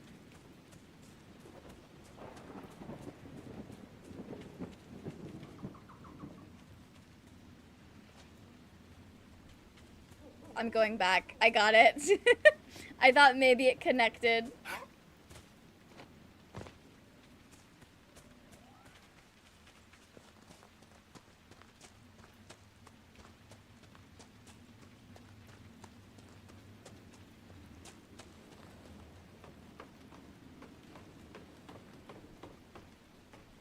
"2018 graphics will be hard to compete against for future AAA devs. GTA 6 is pushing graphics further, though.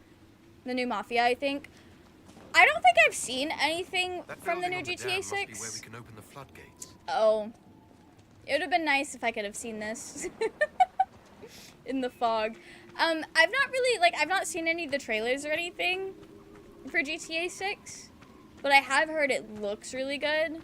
Like, visually. Wouldn't it be nice? Wouldn't it be nice to be able to see in this game? If I just opened my fucking eyes. Sorry about that, guys. What in? Don't mind us, just passing by. The Inquisitor? We didn't know you were here, sir. Please don't tell anyone. Girl, you're fine. How do I... My lips are sealed. Oh, thank you. Cole greatly Mom and Dad approves. would have had my head. We'll have to wait an hour to go back. Your father will still be up. I knew this was a Anyway, mistake. why am I We could stuck try the here? caves. You hate spiders. You find somewhere next time. Rest in peace to these guys. Every year graphics get pushed forward, but it is diminishing returns for the average consumer, especially when you get games not focused on realism and are going for looking good, like Breath of the Wild. Oh, Breath of the Wild. I've never played Breath of the Wild, but that game is fucking gorgeous. No, that's fair. That is so fair. That is really interesting, though. Was that like a video that you watched? And if... I don't want you to, like, go out of your way to track it back down again, but if you, like, easily can get a link to it, I would love to see that. Cole likes you looking after the little guy. That's so cute. Cole's like, love is allowed to flourish and exist. We don't need to tattle on him. I think devs should focus more on immersion as a base. Get rid of all the cross-band promos in online games, for one thing. And have more immersive atmospheres in online games. That could be cool. I'm the kind of person where story and characters are the biggest draws to anything. So if you have a really good story, if you have really good characters, I'm willing to put up with anything. I think that should probably be more of a focus, at least for story-based games, because not every game is trying to tell a story, and that's fine. I played Breath of the Wild for a few hours, bounced off it. Yeah, so the only Zelda game I've ever played is Spirit Tracks, and I think I've put like 4 hours max into it. I've enjoyed it, but I guess it just didn't I didn't get obsessed with it or anything. Age of Calamity was more my speed because it had no weapon durability. Breath of the Wild has weapon durability? Why is Nintendo trying to be Minecraft so bad? Tool durability in Animal Crossing New Horizons is so painful. I like how Dorian is like, I don't care about those straight peasants romance. He's like, just passing through, don't mind me. He could not be bothered about those children. I don't even know if they're children. Hate the take that realism doesn't look good or isn't an art style. It's as valid as other art styles, especially done well in games like Battlefield 1. No, yeah, it is definitely an art style. That is so true. I just feel like I have not played a lot of games with that art style. So, like, I don't know. I guess I don't have as, like, strong of an eye for it because I don't consume it a lot. So it's kind of harder to tell the differences over the past, like, 10 years of video games. It's by the same guy who did that history dating Sims games you linked. Oh, shit, okay. That guy also did, like, a history of RPGs that I watched not too long ago, which was really cool. And I've got his history of JRPGs queued up in my watch later. I need to watch, like, all of his videos because they are so well-researched and just really, really cool. Game graphics does not really matter as much for most popular games like Mario Kart World, Midnight Walk, Split Faction, Elden Ring, Night Rain. As long as gameplay is good, game good. That's fair. Although I think that's kind of a personal opinion because there is a lot of like design and a lot of work that goes into making the graphics look the way they do, regardless of the art style. And that is a factor, whether we realize it or not, because if it looks like dog shit, a lot less people are going to be willing to give it a shot. Even if you could have the best gameplay in the world, but if it looks bad, people are gonna be a little hesitant about it. Because I know there are some animes that have art styles that aren't super traditional, or just a little weird, a little off, maybe not as good. And the stories are great, phenomenal even. But I know so many people that don't want to watch it because they think it looks bad. Alright. Let's get this dam open. I played Majora's Mask, like, it was kind of creepy. I think Majora's Mask has a lot of, like, maybe not a lot, but has, like, some creepypastas about it. Which is the only thing I know about Majora's Mask. Game graphics do matter in those games. It's disrespectful to the devs of Zelda and Mario Kart who put a lot of work into those games. Basically what Mel is saying. Yeah. Like, I think that is a personal opinion, though. Like, sounds like it worked. Let's take a look. Yeah, definitely sounds like it worked. I think Overlord might be speaking for what draws him to games. I'm guessing. Majora's Mask is intentionally creepy. That's why it's my fave. Love that. This is not how I came in. I came in past these guys. Gooder friend is happy. My puppy is fed. Clothes are on the line. I'm all yours now. What's happened? We've opened the dam to drain the lake. Now I have to see if it worked. Don't know where I'm supposed to go for that. To go all the way up here to see if it worked? Okay, well, in that case. Only mainline Zelda games I've beaten are Skyward Sword and Wind Waker. Oh, okay, that's more than I've done. That's fun. My old potato is officially too old to run new games, with Avowed being the first game I could not play. Oh, that's rough. I know my PC is not the best. It struggles to run Baldur's Gate, but I think I have my settings a little fucked up, and that's part of why I'm struggling, because I don't have them set to, like, optimize to work with my device. But I know, like, a lot of these newer games have more of a, requires more power to run, basically. They were scared It's more, when the water came. Scared when the water came? Oh. And you just know, you're reading the aura of the area. Anyway. A lot of newer games are, like, put more of a strain on devices as well.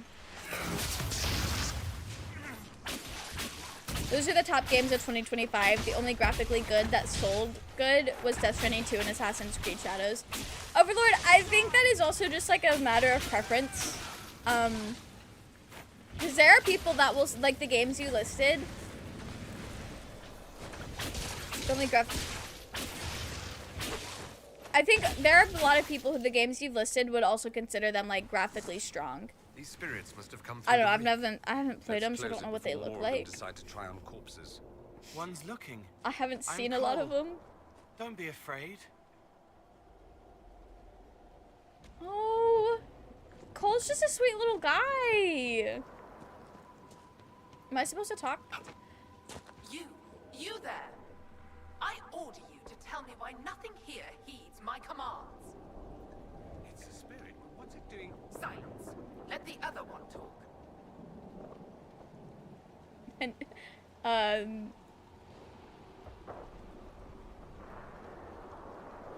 what are you? Are you a spirit or a demon? Demon? Those dolts who would suck this world dry. I am called to higher things.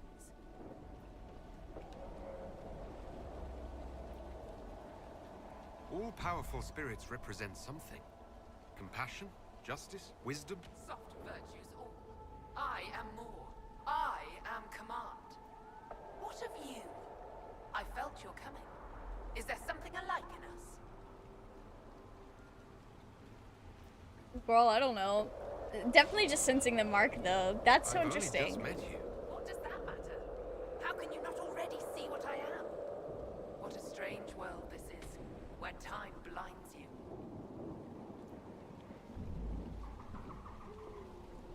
Ooh, okay. Hope your character goes bald. Keegan, I can't believe you would say this. It's my little emo elf twink. He wouldn't pull off being bald. If Stalker 2 didn't bring NASA's supercomputers to their knees, I'd be playing that right now. Unreal Engine 5 was a mistake. Yeah, so it sounds like my computer would not be able to run that very well. I forget where I read it, but some article was talking about how there are 6 different priorities that pull people to games, and it was suggested we shouldn't rate games on a 1 to 10 overall rating, but rate how much those categories they lean into, because you can't get all off them, but it would help people pick what they like better. That would be really good.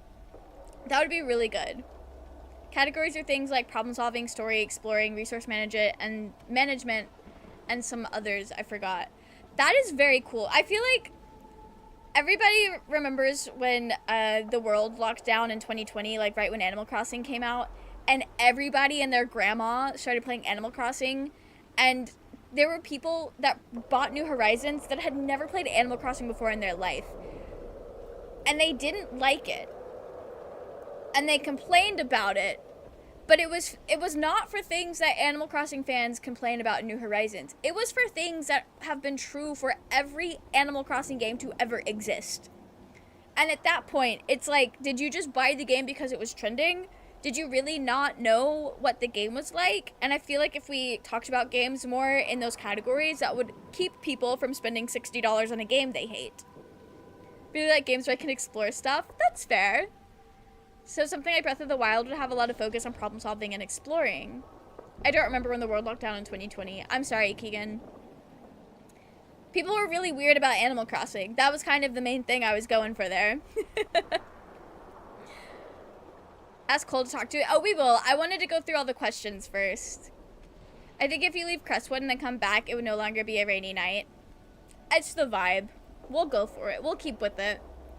This is why I have a console and will always have one. Use a console to play AAA games and then play indie games on computers so I don't get mad when technical innovation is done via people making. That's fair. There's not a lot of AAA games, and I'm like, damn, I need that. So it's like, I would have a console for what, one game? And that just seems kind of a waste to me. Unreal Engine 5 is perfect for us console peasants. No, my brother has a PS5, and every time we play Baldur's Gate together, he's like, I can't believe your computer is struggling to run this. You should just get a PlayStation. It's like, homie, I need this PC for many things. Many things that a PlayStation cannot do.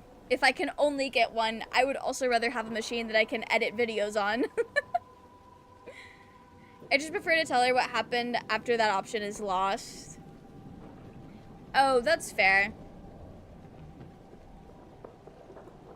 I want to know what's wrong with our world. About the real world. It ignores me. I order the rocks to part, but they do not. I bid the sky draw close, and it stays still. I don't know how you mortals stand it. Why don't you return? Why haven't you gone back to the Fade? I will not be denied. I refuse to leave until something obeys my orders. Maybe you can give it some guidance, Cole. Maybe. My name is... Ah, Compassion. Did I ask your name? Oh, sorry. Alright, bye, I guess. Discord... Oh, does it? Rest in peace. Damn. Not me getting an ad right as you read my message. Oh no. I'm not going to ad jail. My Discord bot message? I'll have to fix that. This is join instead of join. Oops. Oops. You know, I think it's been that exact same message for a very long time. Good eyes for picking that out, Keegan, because I don't think anyone else has. And if they have, they just kept it to themselves. I'll have to fix that. Thank you. When Soccer 2 drops on PS5 late this year, I will be there, trust. I hope you enjoy it. Games that are so focused on the story that they're basically movies frustrate me. Stuff like The Last of Us. Oh, you would hate Life is Strange. I love that shit, though. I love those kinds of games. Discord bot having a type. Ayo. Oh. You're the Discord bot's type. Considering you are the only person that I know that has made a bot that works with a Discord server, that checks out. My name is, did I fucking ask you? Yeah, she's so rude. I've only played the original Assassin's Creed games. I've never played newer games. Told my sister that I think original Assassin's Creed games are better. She says I'm biased.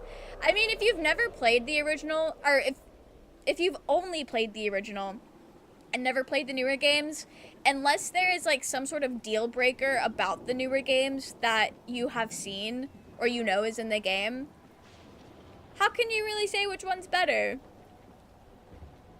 Wouldn't the newer games just be remakes? Or, not remakes. They're like a series, aren't they? I don't know what I'm talking about. I went to get a PlayStation because Microsoft be supporting a lot of bad stuff.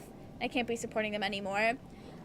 That's so fair. I've only ever had PlayStations when it comes to, like, consoles that aren't Nintendo. Just because that's what my dad was able to get when we were kids. They're pretty chill. I don't really know how they compare to other consoles, but I like them. Microsoft is reprehensible and incompetent right now, which is quite the achievement, or par for the course. Yeah, rest in peace. Haven't played an Assassin's Creed since Brotherhood. Just think it's funny that they think the other ones are better while not playing the others. I mean, it's been going on for so long, it's easy to get lost in them. That's fair. That's fair. I mean, it's fine to have your biases and, like, think you'll enjoy what you've already played more, but to say it's objectively better when you have not played the others, it's a little hard to say. I don't disagree with liking how older games function more. It's just judging the newer games when you have not played them doesn't make sense. Yeah, I think that was also a big issue with Veilguard, is a lot of people who hadn't played the game, but also Veilguard had the whole, like, people were mad because it was woke thing. So, that's different. I tried playing Detroit Become Human once and I absolutely hated it, but I know it's a popular game. Yeah, I've had so many people tell me I should, like, try it. It was also, like, it was kind of like Dragon Age in the sense that, like, I would see a lot about it on Tumblr every once in a while. So it's kind of adjacent to it. Unrelated bestie, I think you should have a dono goal for a new cosplay. Keegan! What do you mean? Personally want a Momo ISA cosplay, but that's neither here nor there. Keegan! I'm going to do that anyway! I'm going to do that anyway. I kind of forgot about wanting to cosplay Momo until this very moment. But that would be so easy to put together. I just need to, like, get the things to do it. It's funny you say that because everyone I know also hates that game because it's so bad / clumsy racism metaphor. Oh! Damn, I can only handle so much clumsy racism metaphor. Everyone I know is like, David Cage is a shit writer. Oof. I would donate money to make it happen. I would feel bad setting up a dono goal for cosplays, because I'd just be doing that shit anyway. That would just be like asking you guys to personally fund my hobbies. Which I guess isn't that different from like Twitch subs, because that's money that just goes towards hobbies anyway, but I don't know, it feels different. Love Detroit Become Human? I know a lot of people that did like it. Judging games you haven't played that aren't obvious failures isn't criticism, more cringe compilation than criticism. Not the cringe compilation. Your necklaces are cute. Thank you! Thank you. One of them, this one is a JoJo's one that Moya got me as a gift a few years ago. I think Life is Strange 2 is the best game like that I've played, though. I've not played Life is Strange 2 yet. I really, really want to, though. I'm really sad it didn't come in the bundle that I got when I did buy the Life is Strange games a couple of years ago. Because I think I would really like Life is Strange 2. How the title screen girl just quotes MLK at you, then tells you that it's from MLK. I mean, I appreciate crediting the quotes, because not everybody just knows where quotes are from. More importantly, Cage has been a naughty... I don't know who this man is, and I'm not familiar with the things that he has written. People try to save Life is Strange 1 be awkwardly written as well. Oh, did he write Life is Strange 1? I like Life. I loved Life is Strange 1, but I think it has a lot more to do with where I was in my life when it came out and how it has impacted me, and less so how it's written. Because I will be the first one to tell you, the dialogue in that game is shit. The dialogue is so fucking bad. I was in the Detroit Become Human fandom since around the time it came out. It's not a good game. Like this one near my family's estates. Fewer demons. Thanks, Dorian. It's not a good game, but also the fandom gave me some of my best long-lasting friendships, so also the shipping fandom around it was fun. That's fair. The experience you had with the game was still good, and I love that for you. It does sound like a good community, at least. David Cage did not do Life... Okay, he didn't write Life is Strange 1. Sorry, I was linking that together. I'm making shit up. They're just similar types of games. Okay. Okay. Life is Strange True Colors eats. And it does. And it does. I need to play it again. It's getting to that time of year where I want to replay Life is Strange. Your beauty's what matters most, Dorian. Exactly. We love him. That's baby girl right there. That's Inquisition baby girl. Honestly, just rage quit because the controls were so frustrating. That's fair. I've not played a game where the controls were so bad that it made me want to rage quit.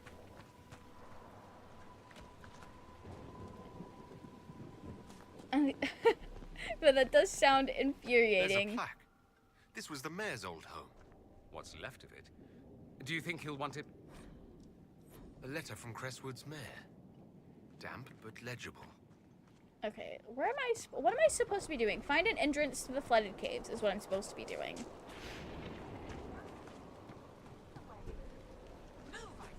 Yeah, I don't think she's gonna get those rocks to move. Might be something here. Better take a closer look. Well, I would. Okay. Entrance to the caves, probably not going to be in a home. Right along the coastline? Okay. I think the Life is Strange dialogue is just like that. No, give it to David Cage to blame. No, I realize it was written, I think, by a French studio. Correct me if I'm wrong, but that's just what I've heard. That is probably not where I need to go.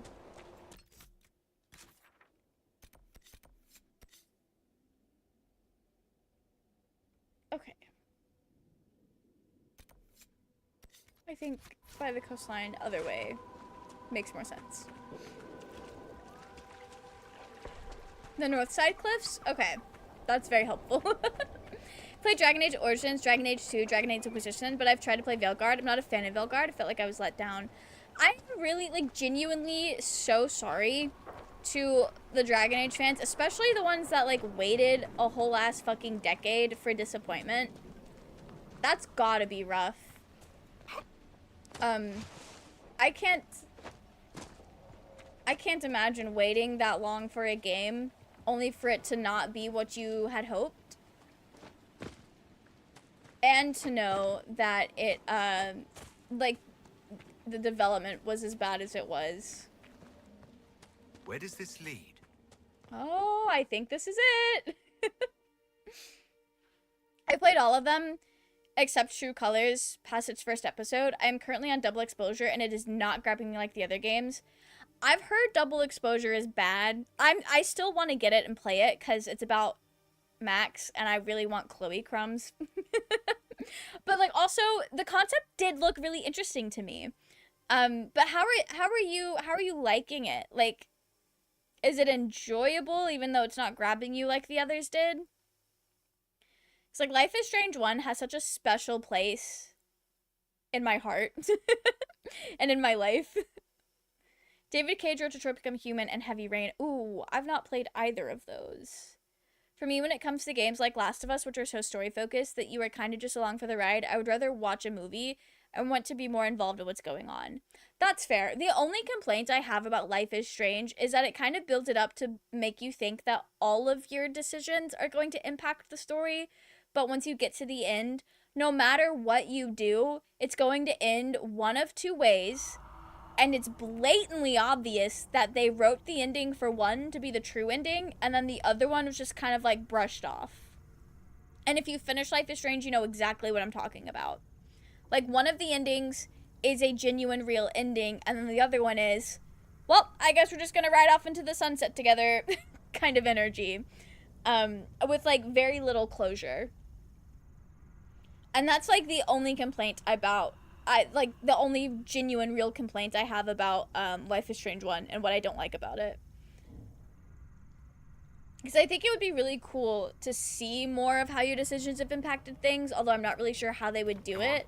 Let's find that fade rift. It's humming below us. A window, wanting, wandering, looking back at what's looking. Our resident expert seems to think we're on the right path. That's great. Because I can't see. It's the problem with the high fidelity, graphically Ultramax games. Just make a movie at that point. Although, a lot of those times, it is just, like, kind of like playing a visual novel where you're just experiencing a story and every once in a while you have input. And honestly, I do like that. Last of Us only has one ending. Oh, I didn't know that. Okay. That is so interesting. Epilogue would do it, and Epilogue would do it. More sorry for the devs that aren't Casey Hudson. Oh, rest in peace. Last of Us gets you into the game a lot and is very immersive. Never understood the take that more cinematic games are basically movies. I never played a game that felt that way. I think it's more so some people want to have more impact on the world than games like The Last of Us, and they're less so here for the story and they want to have a gaming experience, but games like The Last of Us are here to tell a story first and be a game second, I guess is how it feels like to people. I don't know.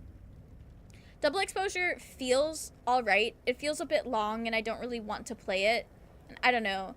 I think Don't Nod is just the dev I like best with Life is Strange, and Deck 9's work doesn't click with me. That's fair.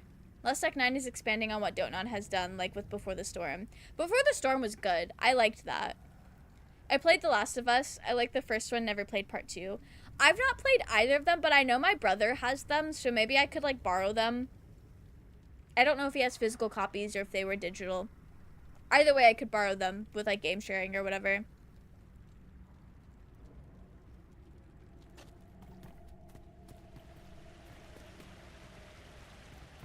Oh, following the ghosts is helpful.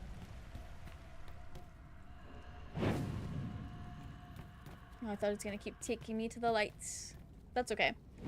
One of my favorite games ever is Red Dead Redemption 2. That game gets similar criticism, and I get it, but also I do feel like the story would be less impactful as just a miniseries on Netflix. That's fair. See, like, one thing I really liked about Life is Strange is I feel like putting you in the shoes of Max and making you make some of these harder decisions that she has to make kind of, like, gets you thinking about it more than you would if you were watching it unfold in a movie. It, like, puts you in her shoes in a way that a movie can't. And it kind of gets the brain going more. And I think that's fun. It's kind of like any old RPG, not like, I guess not RPG, but like any game that is trying to tell a story. Usually what the player does have an impact. Or at the very least, like, you're put in the shoes more so than you would be if you were watching it, because these are decisions you're having to make and you're having to, like, rationalize what you're doing, or at least, like, think of what kind of character would make the choices that you're making. And I think that's fun. I think that's really cool. I know they're just chilling. We're gonna kill them anyway. Ooh, you look like you were flying.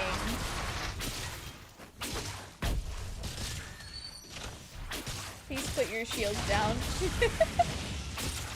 Oh, unless I have to break the shield. We can do that.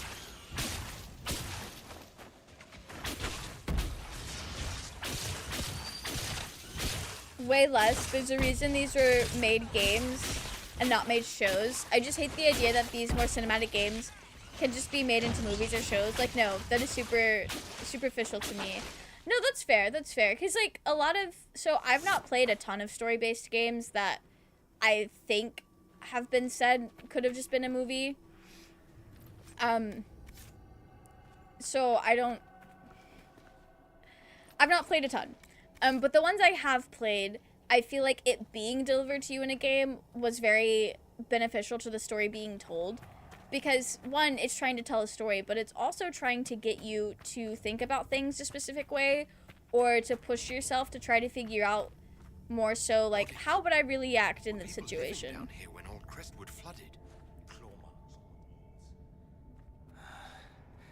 Best not to think about it too much. Rest in peace, I guess. I feel like I keep going back to Life is Strange when I'm talking about the story-based games. That is kind of the one that has rewired my brain chemistry the most. And I don't think it would have as much if it were just like a movie or a TV series. Alright, I kind of don't know where I'm going.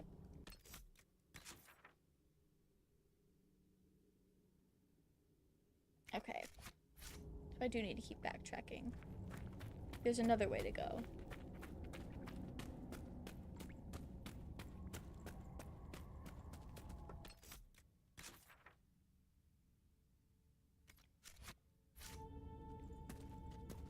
Nose, come down this way.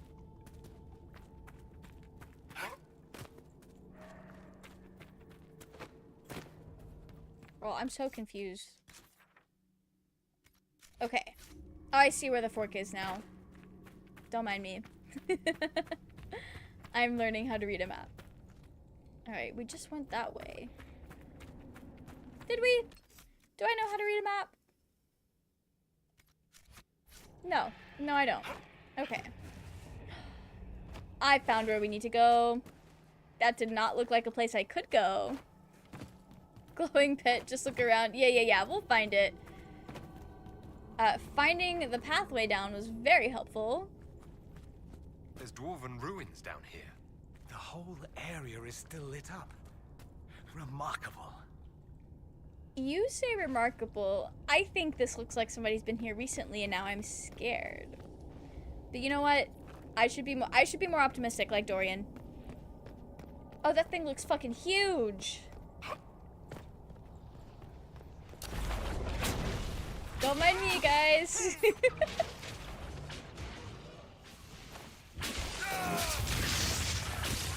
What if I just... Hey. Please don't hit me. Alright. Put a barrier on Blackwall at least. And Cole. I think Cole got it.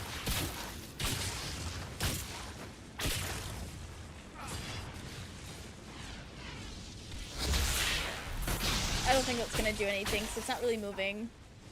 It makes me feel better, though. There should be a spirit leading you, I think. Maybe they help you find your way back up. Maybe. I know there were some spirits kind of leading me when it was super dark. And that was very helpful, because I genuinely just could not see where to go. But I think at this point, when it's easier to see, we're kind of on our own, which is fine.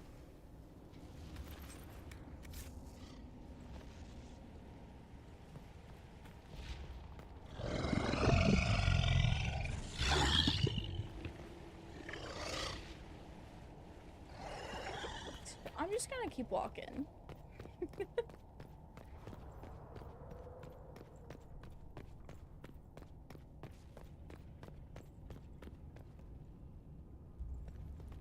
Oh, there's the door. I see. Oh, thanks for the supply. Maybe I should have healed Cole first before I did that. That's okay.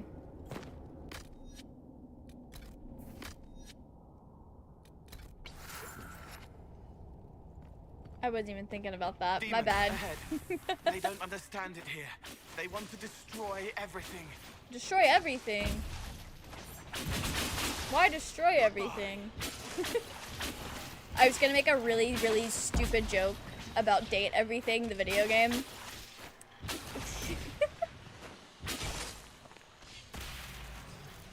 Oh, so I can disrupt it from this far away this time. Okay.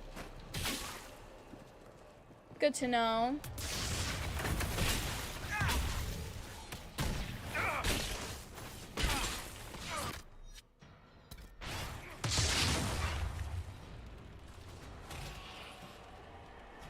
Where's my gang? I think Blackwall is there.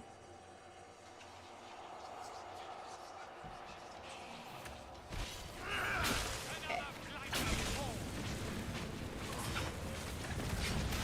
There we go.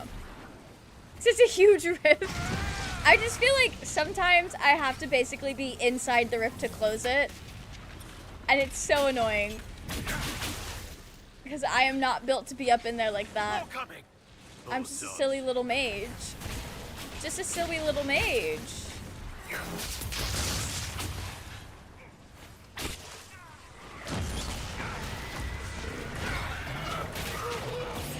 They knocked my ass on the ground.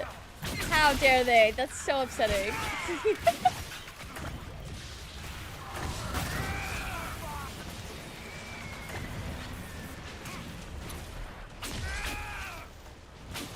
Go ahead and make the stupid joke. We love stupid jokes around here. So what I was gonna say is, why would they want to destroy everything when they could just date everything? And it's like, that's not even funny. That's just stupid. There's a move to command in the menu where you can get a potion. It will let you more easily control companions by getting them to places on their own. Oh, that's cool. I don't know if I will find that super helpful, just because I feel like I'm having a hard enough time keeping up with my guy, because I've gotten so spoiled and so used to turn-based combat, or combat that I can basically make turn-based with a spacebar. That was stupid funny. It was a very dumb joke. I think Dorian would have, if Dorian could have heard it, he'd have been like, ah, sure, why not? It was so not funny that I went right around to being funny again. I'm glad. I've tried to shoot Micah, my bullets never hit him. I'm like, God dang it, Micah, why do you have invisible shield or something? Rest in peace. Now, Let's tell the mayor. they were hurting and we helped. Their lives are better because of us. Yeah, we're doing good. Okay.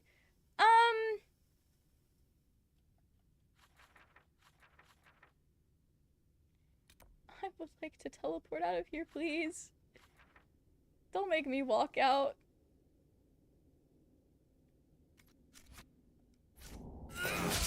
Oh, didn't mean to do that. Wait a minute. Oh, usually I can hit Y to find a different part of the map. Okay. Is there a quick travel place down here? Maybe through it. Maybe if I go through. That's not a door. That's not a door at all. Okay. I can't believe this game is gonna make me walk out. That's fine. Oh. That's a whole tear of talons I wouldn't have had if I didn't have to turn around. Thank you, Cole, for your ominous reassurance. I like Cole a lot. He's very chill. No fast travel for you. It's so homophobic. Like, what do they want me to do? Walk? In an RPG? Made to explore?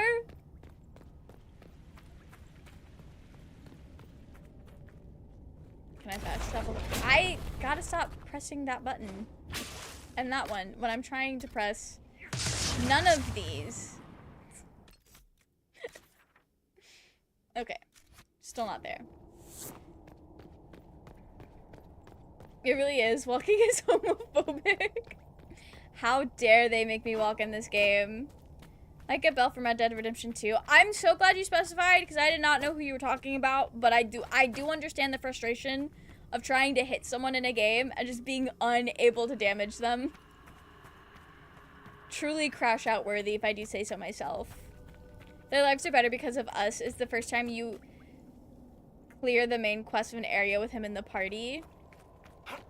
Aww. If my Inky ever became anything close to a dad, it was with Cole. That's my beautiful, creepy spirit son. I'm so glad that you guys are also vibing with Cole. I like him a lot so far. I also think it's really interesting how this game and like the Dragon Age universe keeps telling us that all spirits are dangerous and demons and we shouldn't trust them. And it keeps presenting us with contradictions to that. And sometimes the contradictions end up swapping it up and reaffirming that, like with justice turning into vengeance with Anders. But then I don't think Cole is going to do that. And hopefully I'm not setting myself up to be betrayed. I don't think Cole is going that direction, and I think that's really interesting because we've spent the 2 previous games really hammering home that you cannot trust a spirit. Period. But then they bring us Cole, and I think that's really interesting. Cole is a very, very special exception.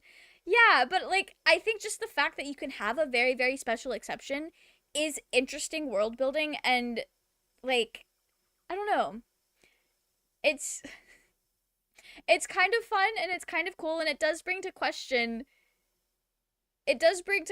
like, well, if Cole is possible, like, we know the whole thing with Justice is, I know people have argued that Justice was kind of a little out there initially, but the whole thing with Justice is he got I guess corrupted by Anders' anger and resentment towards how he had been treated. And that kind of like, that was the catalyst for all of that.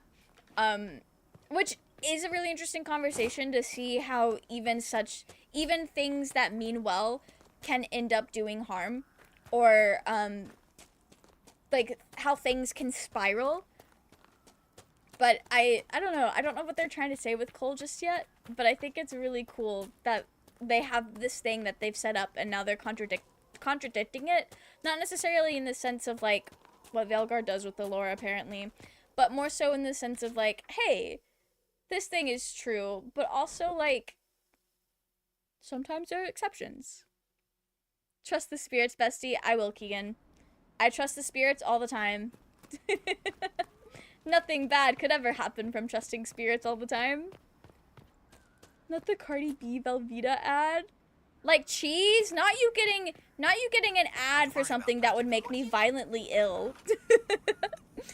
There are seers in Rivian that allow themselves to be possessed and they are okay. So the chantry was always too black and white on spirits, and even spirits recognize and protect others from demons. And I think that's so interesting because the way it gets presented to you at first is very, like, chantry propaganda. And I on the one hand, I understand because demons are very dangerous and you don't want to be messing with that. And maybe it's easier to teach people to be wary of all spirits than to teach them how to tell the difference. But, like, I think it's kind of cool the way it gets presented to the player because maybe I'm just dumb and have not read all of the codexes. It's probably because I have not read all of the codexes.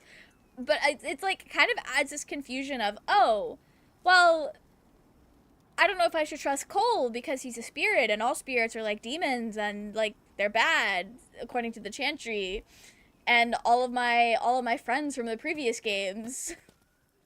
But then it kind of like flips what's been set up on its head, and I think, where the fuck is the mayor?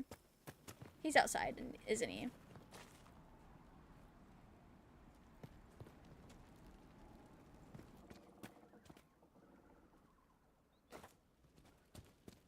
Where is this man? He was standing just over here last time. Okay. Maybe I'm supposed to read what's on his thing. The codexes reveal so much, and they do so much for world building, and making you see where Templars are coming from in terms of the danger of mages and stuff like that. A letter of confession from the mayor. It says he was the one who flooded Old Crestwood 10 years ago, to stop the blight from spreading. That sorry bastard. He left before he could get caught. What a sad mess. Will the Inquisition bring him in?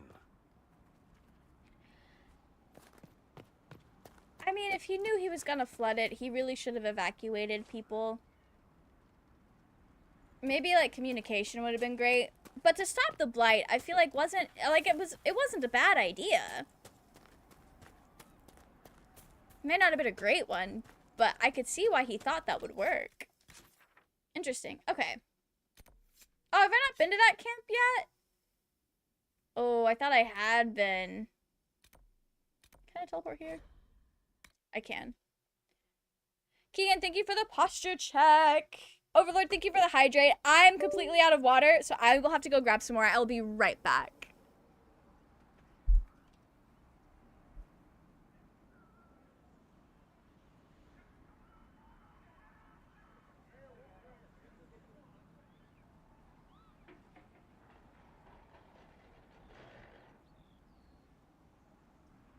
Okay, this is for you, Overlord.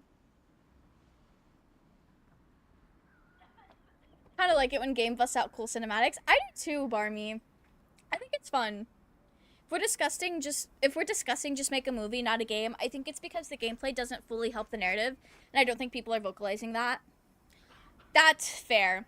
I don't think I've played a game where I feel like the gameplay didn't help the narrative, but that could just also be an opinion thing. Also, Senna, thank you for the hydrate, posture check, and stretch. Cola's the goodest of boys. He really is. I like him a lot. I'm not gonna lie, I kind of see the way the Chantry deals with demons is similar to our world and abstinence-only sex education. People are going to do it regardless, so educate them on the risks how to... Yeah! No, okay, that's a good point. That is a really good point. Avar mages let themselves to be possessed by spirits who teach them to use and control magic safely. And didn't Wynn have that wisp spirit in Origins? And that was like... To me, it didn't seem like it was made out to be something super dangerous. Maybe that's just because I trusted Wynn a little too much. He thought that they were goners because some of them contacted the Blight. Oh, okay. I really don't know what I would have done if I was in his shoes. Yes, they are, and the Chantry are very much supposed to be a stand-in for Christianity. Oh, yeah, absolutely. Brother ran. He skedaddled out of there. Thought the churches were the ones teaching that sex outside of marriage is a no-no. It is my understanding that that mostly comes from, like, a religious perspective. I've not really heard it not be tied to, like, Puritanism and Christianity and things like that. So, that is probably where that like, taboo comes from. It's a fair response, but I don't think it applies to The Last of Us 2 or Red Dead Redemption 2 at all. I've not played either of those games, but I would agree with you because I know those games are really popular for a reason. Like a bad game wouldn't be that popular. They were almost all Blight refugees. Oh, so it's kind of fucked whichever way he sliced it. I understand why the mayor did it though. The Blight is something you have to take very seriously. Yeah, no, absolutely, absolutely. I really don't know if I would have done the same thing. Probably would have. Gameplay doesn't support the narrative is my complaint about The Last of Us. I think it does apply to The Last of Us, but agree to disagree. That's fair. Again, I've not played The Last of Us, so I really don't know. Alright.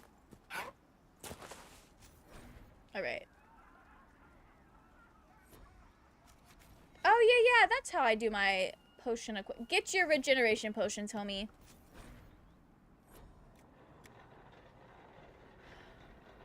Ooh. Wait, lyrium? Healing mist?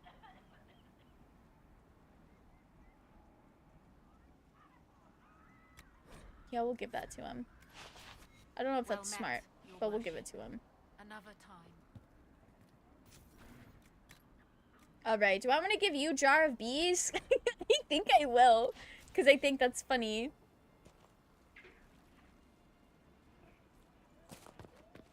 Okay.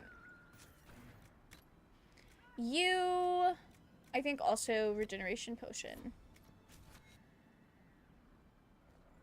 Alright, we're gonna rest to get our potions filled back up. Haven't played The Last of Us, but I really should so I know what everyone is waffling on about. I think I've always heard they're good games. I know people really like the story and the characters. A lot of zombie apocalypse media just really... I know when zombie apocalypse media in the US was like super big in the 2010s. I don't know if it was just where I was at mentally. That shit always made me so fucking depressed. I feel so depressed and lonely, and I just hated the way it made me feel.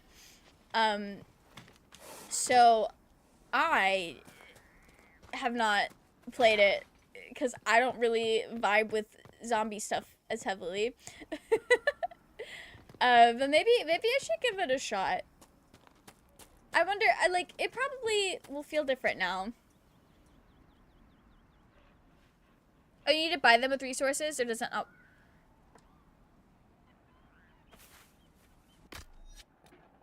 You do need to buy them with resources. Okay, well, we'll get that sorted at some other point. Yeah, some other time. Hey, where the hell is that door? I'm just trying to get out of here. How did I end up all the way back there? Anyway, zombie media bores me, most likely because of that fad. And yeah, that's fair. I know it was very, very oversaturated for a little while, but it just always left me feeling so, like, empty and sad.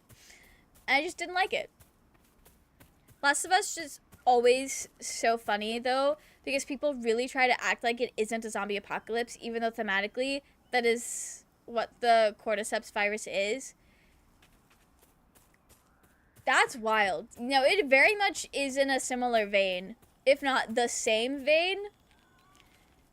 And I know for me specifically, it's gonna have the same effect emotionally. Emotionally, mentally, it hits the exact same. Though granted, yes, the cordyceps victims, they're alive? Are they, like, conscious? That's fucked. That's worse, actually. Senna, thank you for the hydrate.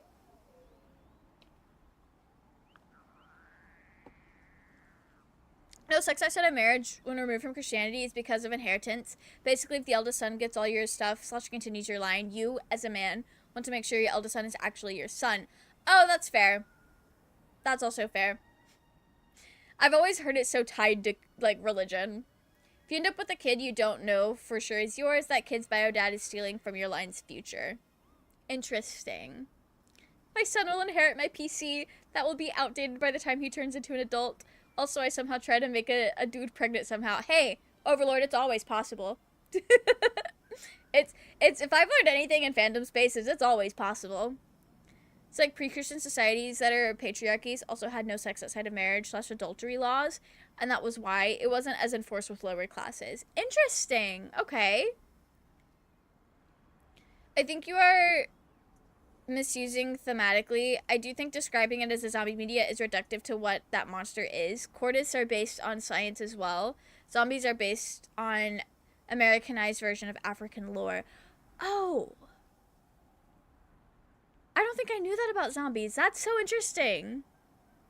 Yeah, I did know the Cordis thing is like a real thing that ants can go through.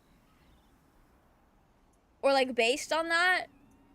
Also, I would say that it's fair to point at Christianity for the main institution that upholds abstinence-only education. That is definitely the truth for its, like, modern day, for real.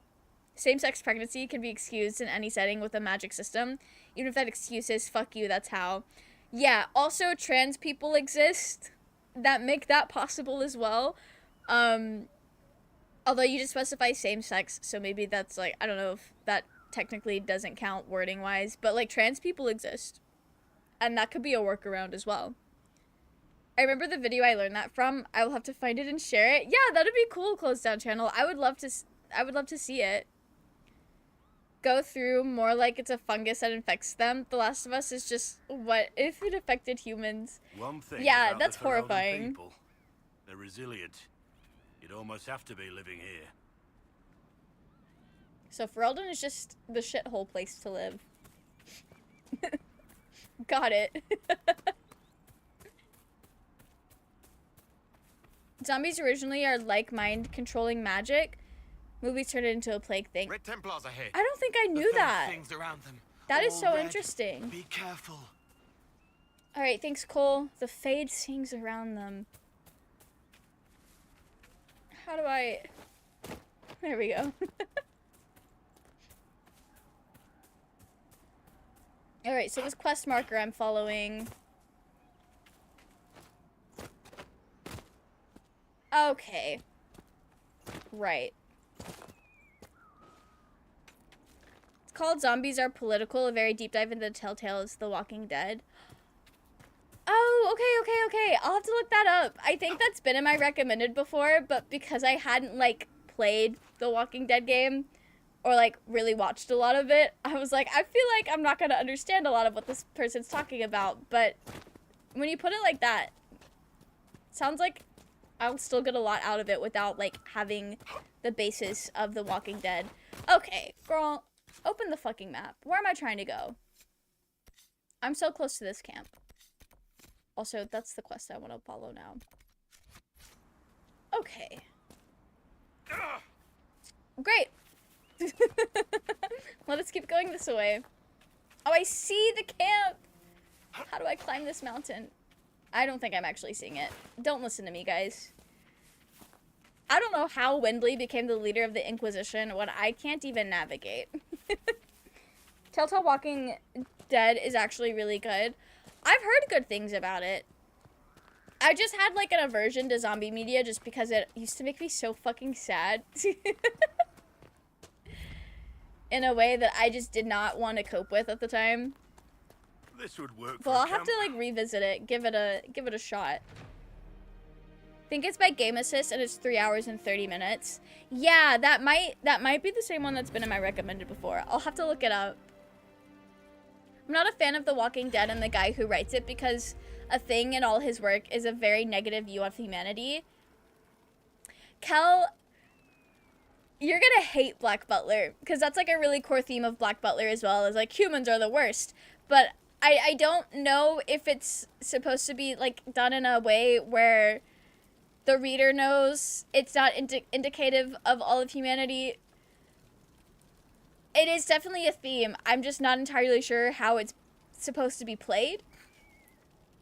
But yeah, that comes up a lot. I mean, The Walking Dead, the OG comic rather than the game. Yeah, okay, that's fair. All I need to know is when I can date the Iron Bull IRL. You know, as soon as I find out, Keegan, I will let you know, and I will send him in your direction. Pro gamer tip, treat the game like there's no jump button. Avoid jumping up a cliff like an idiot. Listen, Barmy, it's Windley's character. It's my character. Okay. I think we're gonna wrap things up here. Because I feel like when we go find the warden, that's gonna be a big deal. Actually, did I save my game? I don't know if I did, so I'm gonna save it again. I feel like that's... Sorry, I'm having like a brain moment. Yeah, no, it's saved. Okay. Low-key want a femboy wife. I hope you find one, Zenith. Is June live? I don't know yet. We'll check. But yeah, I think we're gonna wrap it up there just so I can really like not rush through seeing the warden, Carver, Alistair, whoever the fuck it's gonna be. The jokes tonight make me think it might be Carver, which will be kind of funny. It's a very iconic Dragon Age artifact up on that rock. Ooh, okay. I read that a little late. Hopefully we find it next week. Okay. We're done. I think it's so wild how long it takes to quit Dragon Age Inquisition. Anyway. I will say the video covers a lot, and a good amount of it at first isn't focused on The Walking Dead. Yeah, that's very cool. Okay, that is really good to know, because that is why I'd been putting off watching it. Because I did not go to... My parents loved The Walking Dead, when, like, the show, when it was airing. They got kind of fed up with it towards the end, but they really, really liked it for most of the time it was airing. She just got on live. Ooh, but I did say I wanted to raid Alejobia. I think it's Toby. Y'all said it was Toby. June is playing Persona. I feel like we did raid June every time I streamed last week. Alright, let me see what the vibe is in Alehobia's chat.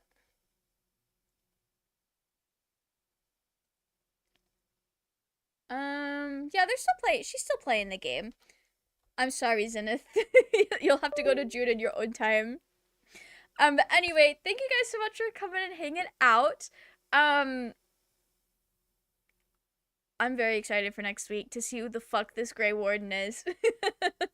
I think I already know. There's one of two options, but I'm excited to see him nonetheless. Anyway, let me actually type this in. Okay, we got it. But thank you guys so much for coming and hanging out.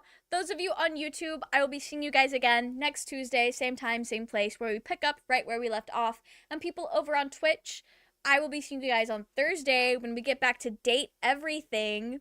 Should be a good time. It's really into The Walking Dead around 2012. Lost interest in the 4th season. That is so fair, J-Train. That is so fair. But I hope you guys have a wonderful rest of your evenings. I hope you guys on Twitch enjoy hanging out with Toby while she plays a little bit of Genshin Impact. Date everything. We're going to be playing Date Everything. It's going to be a great slutty time. Anyway, I hope you guys have a wonderful rest of your evenings, and I will see you all next time. Good night.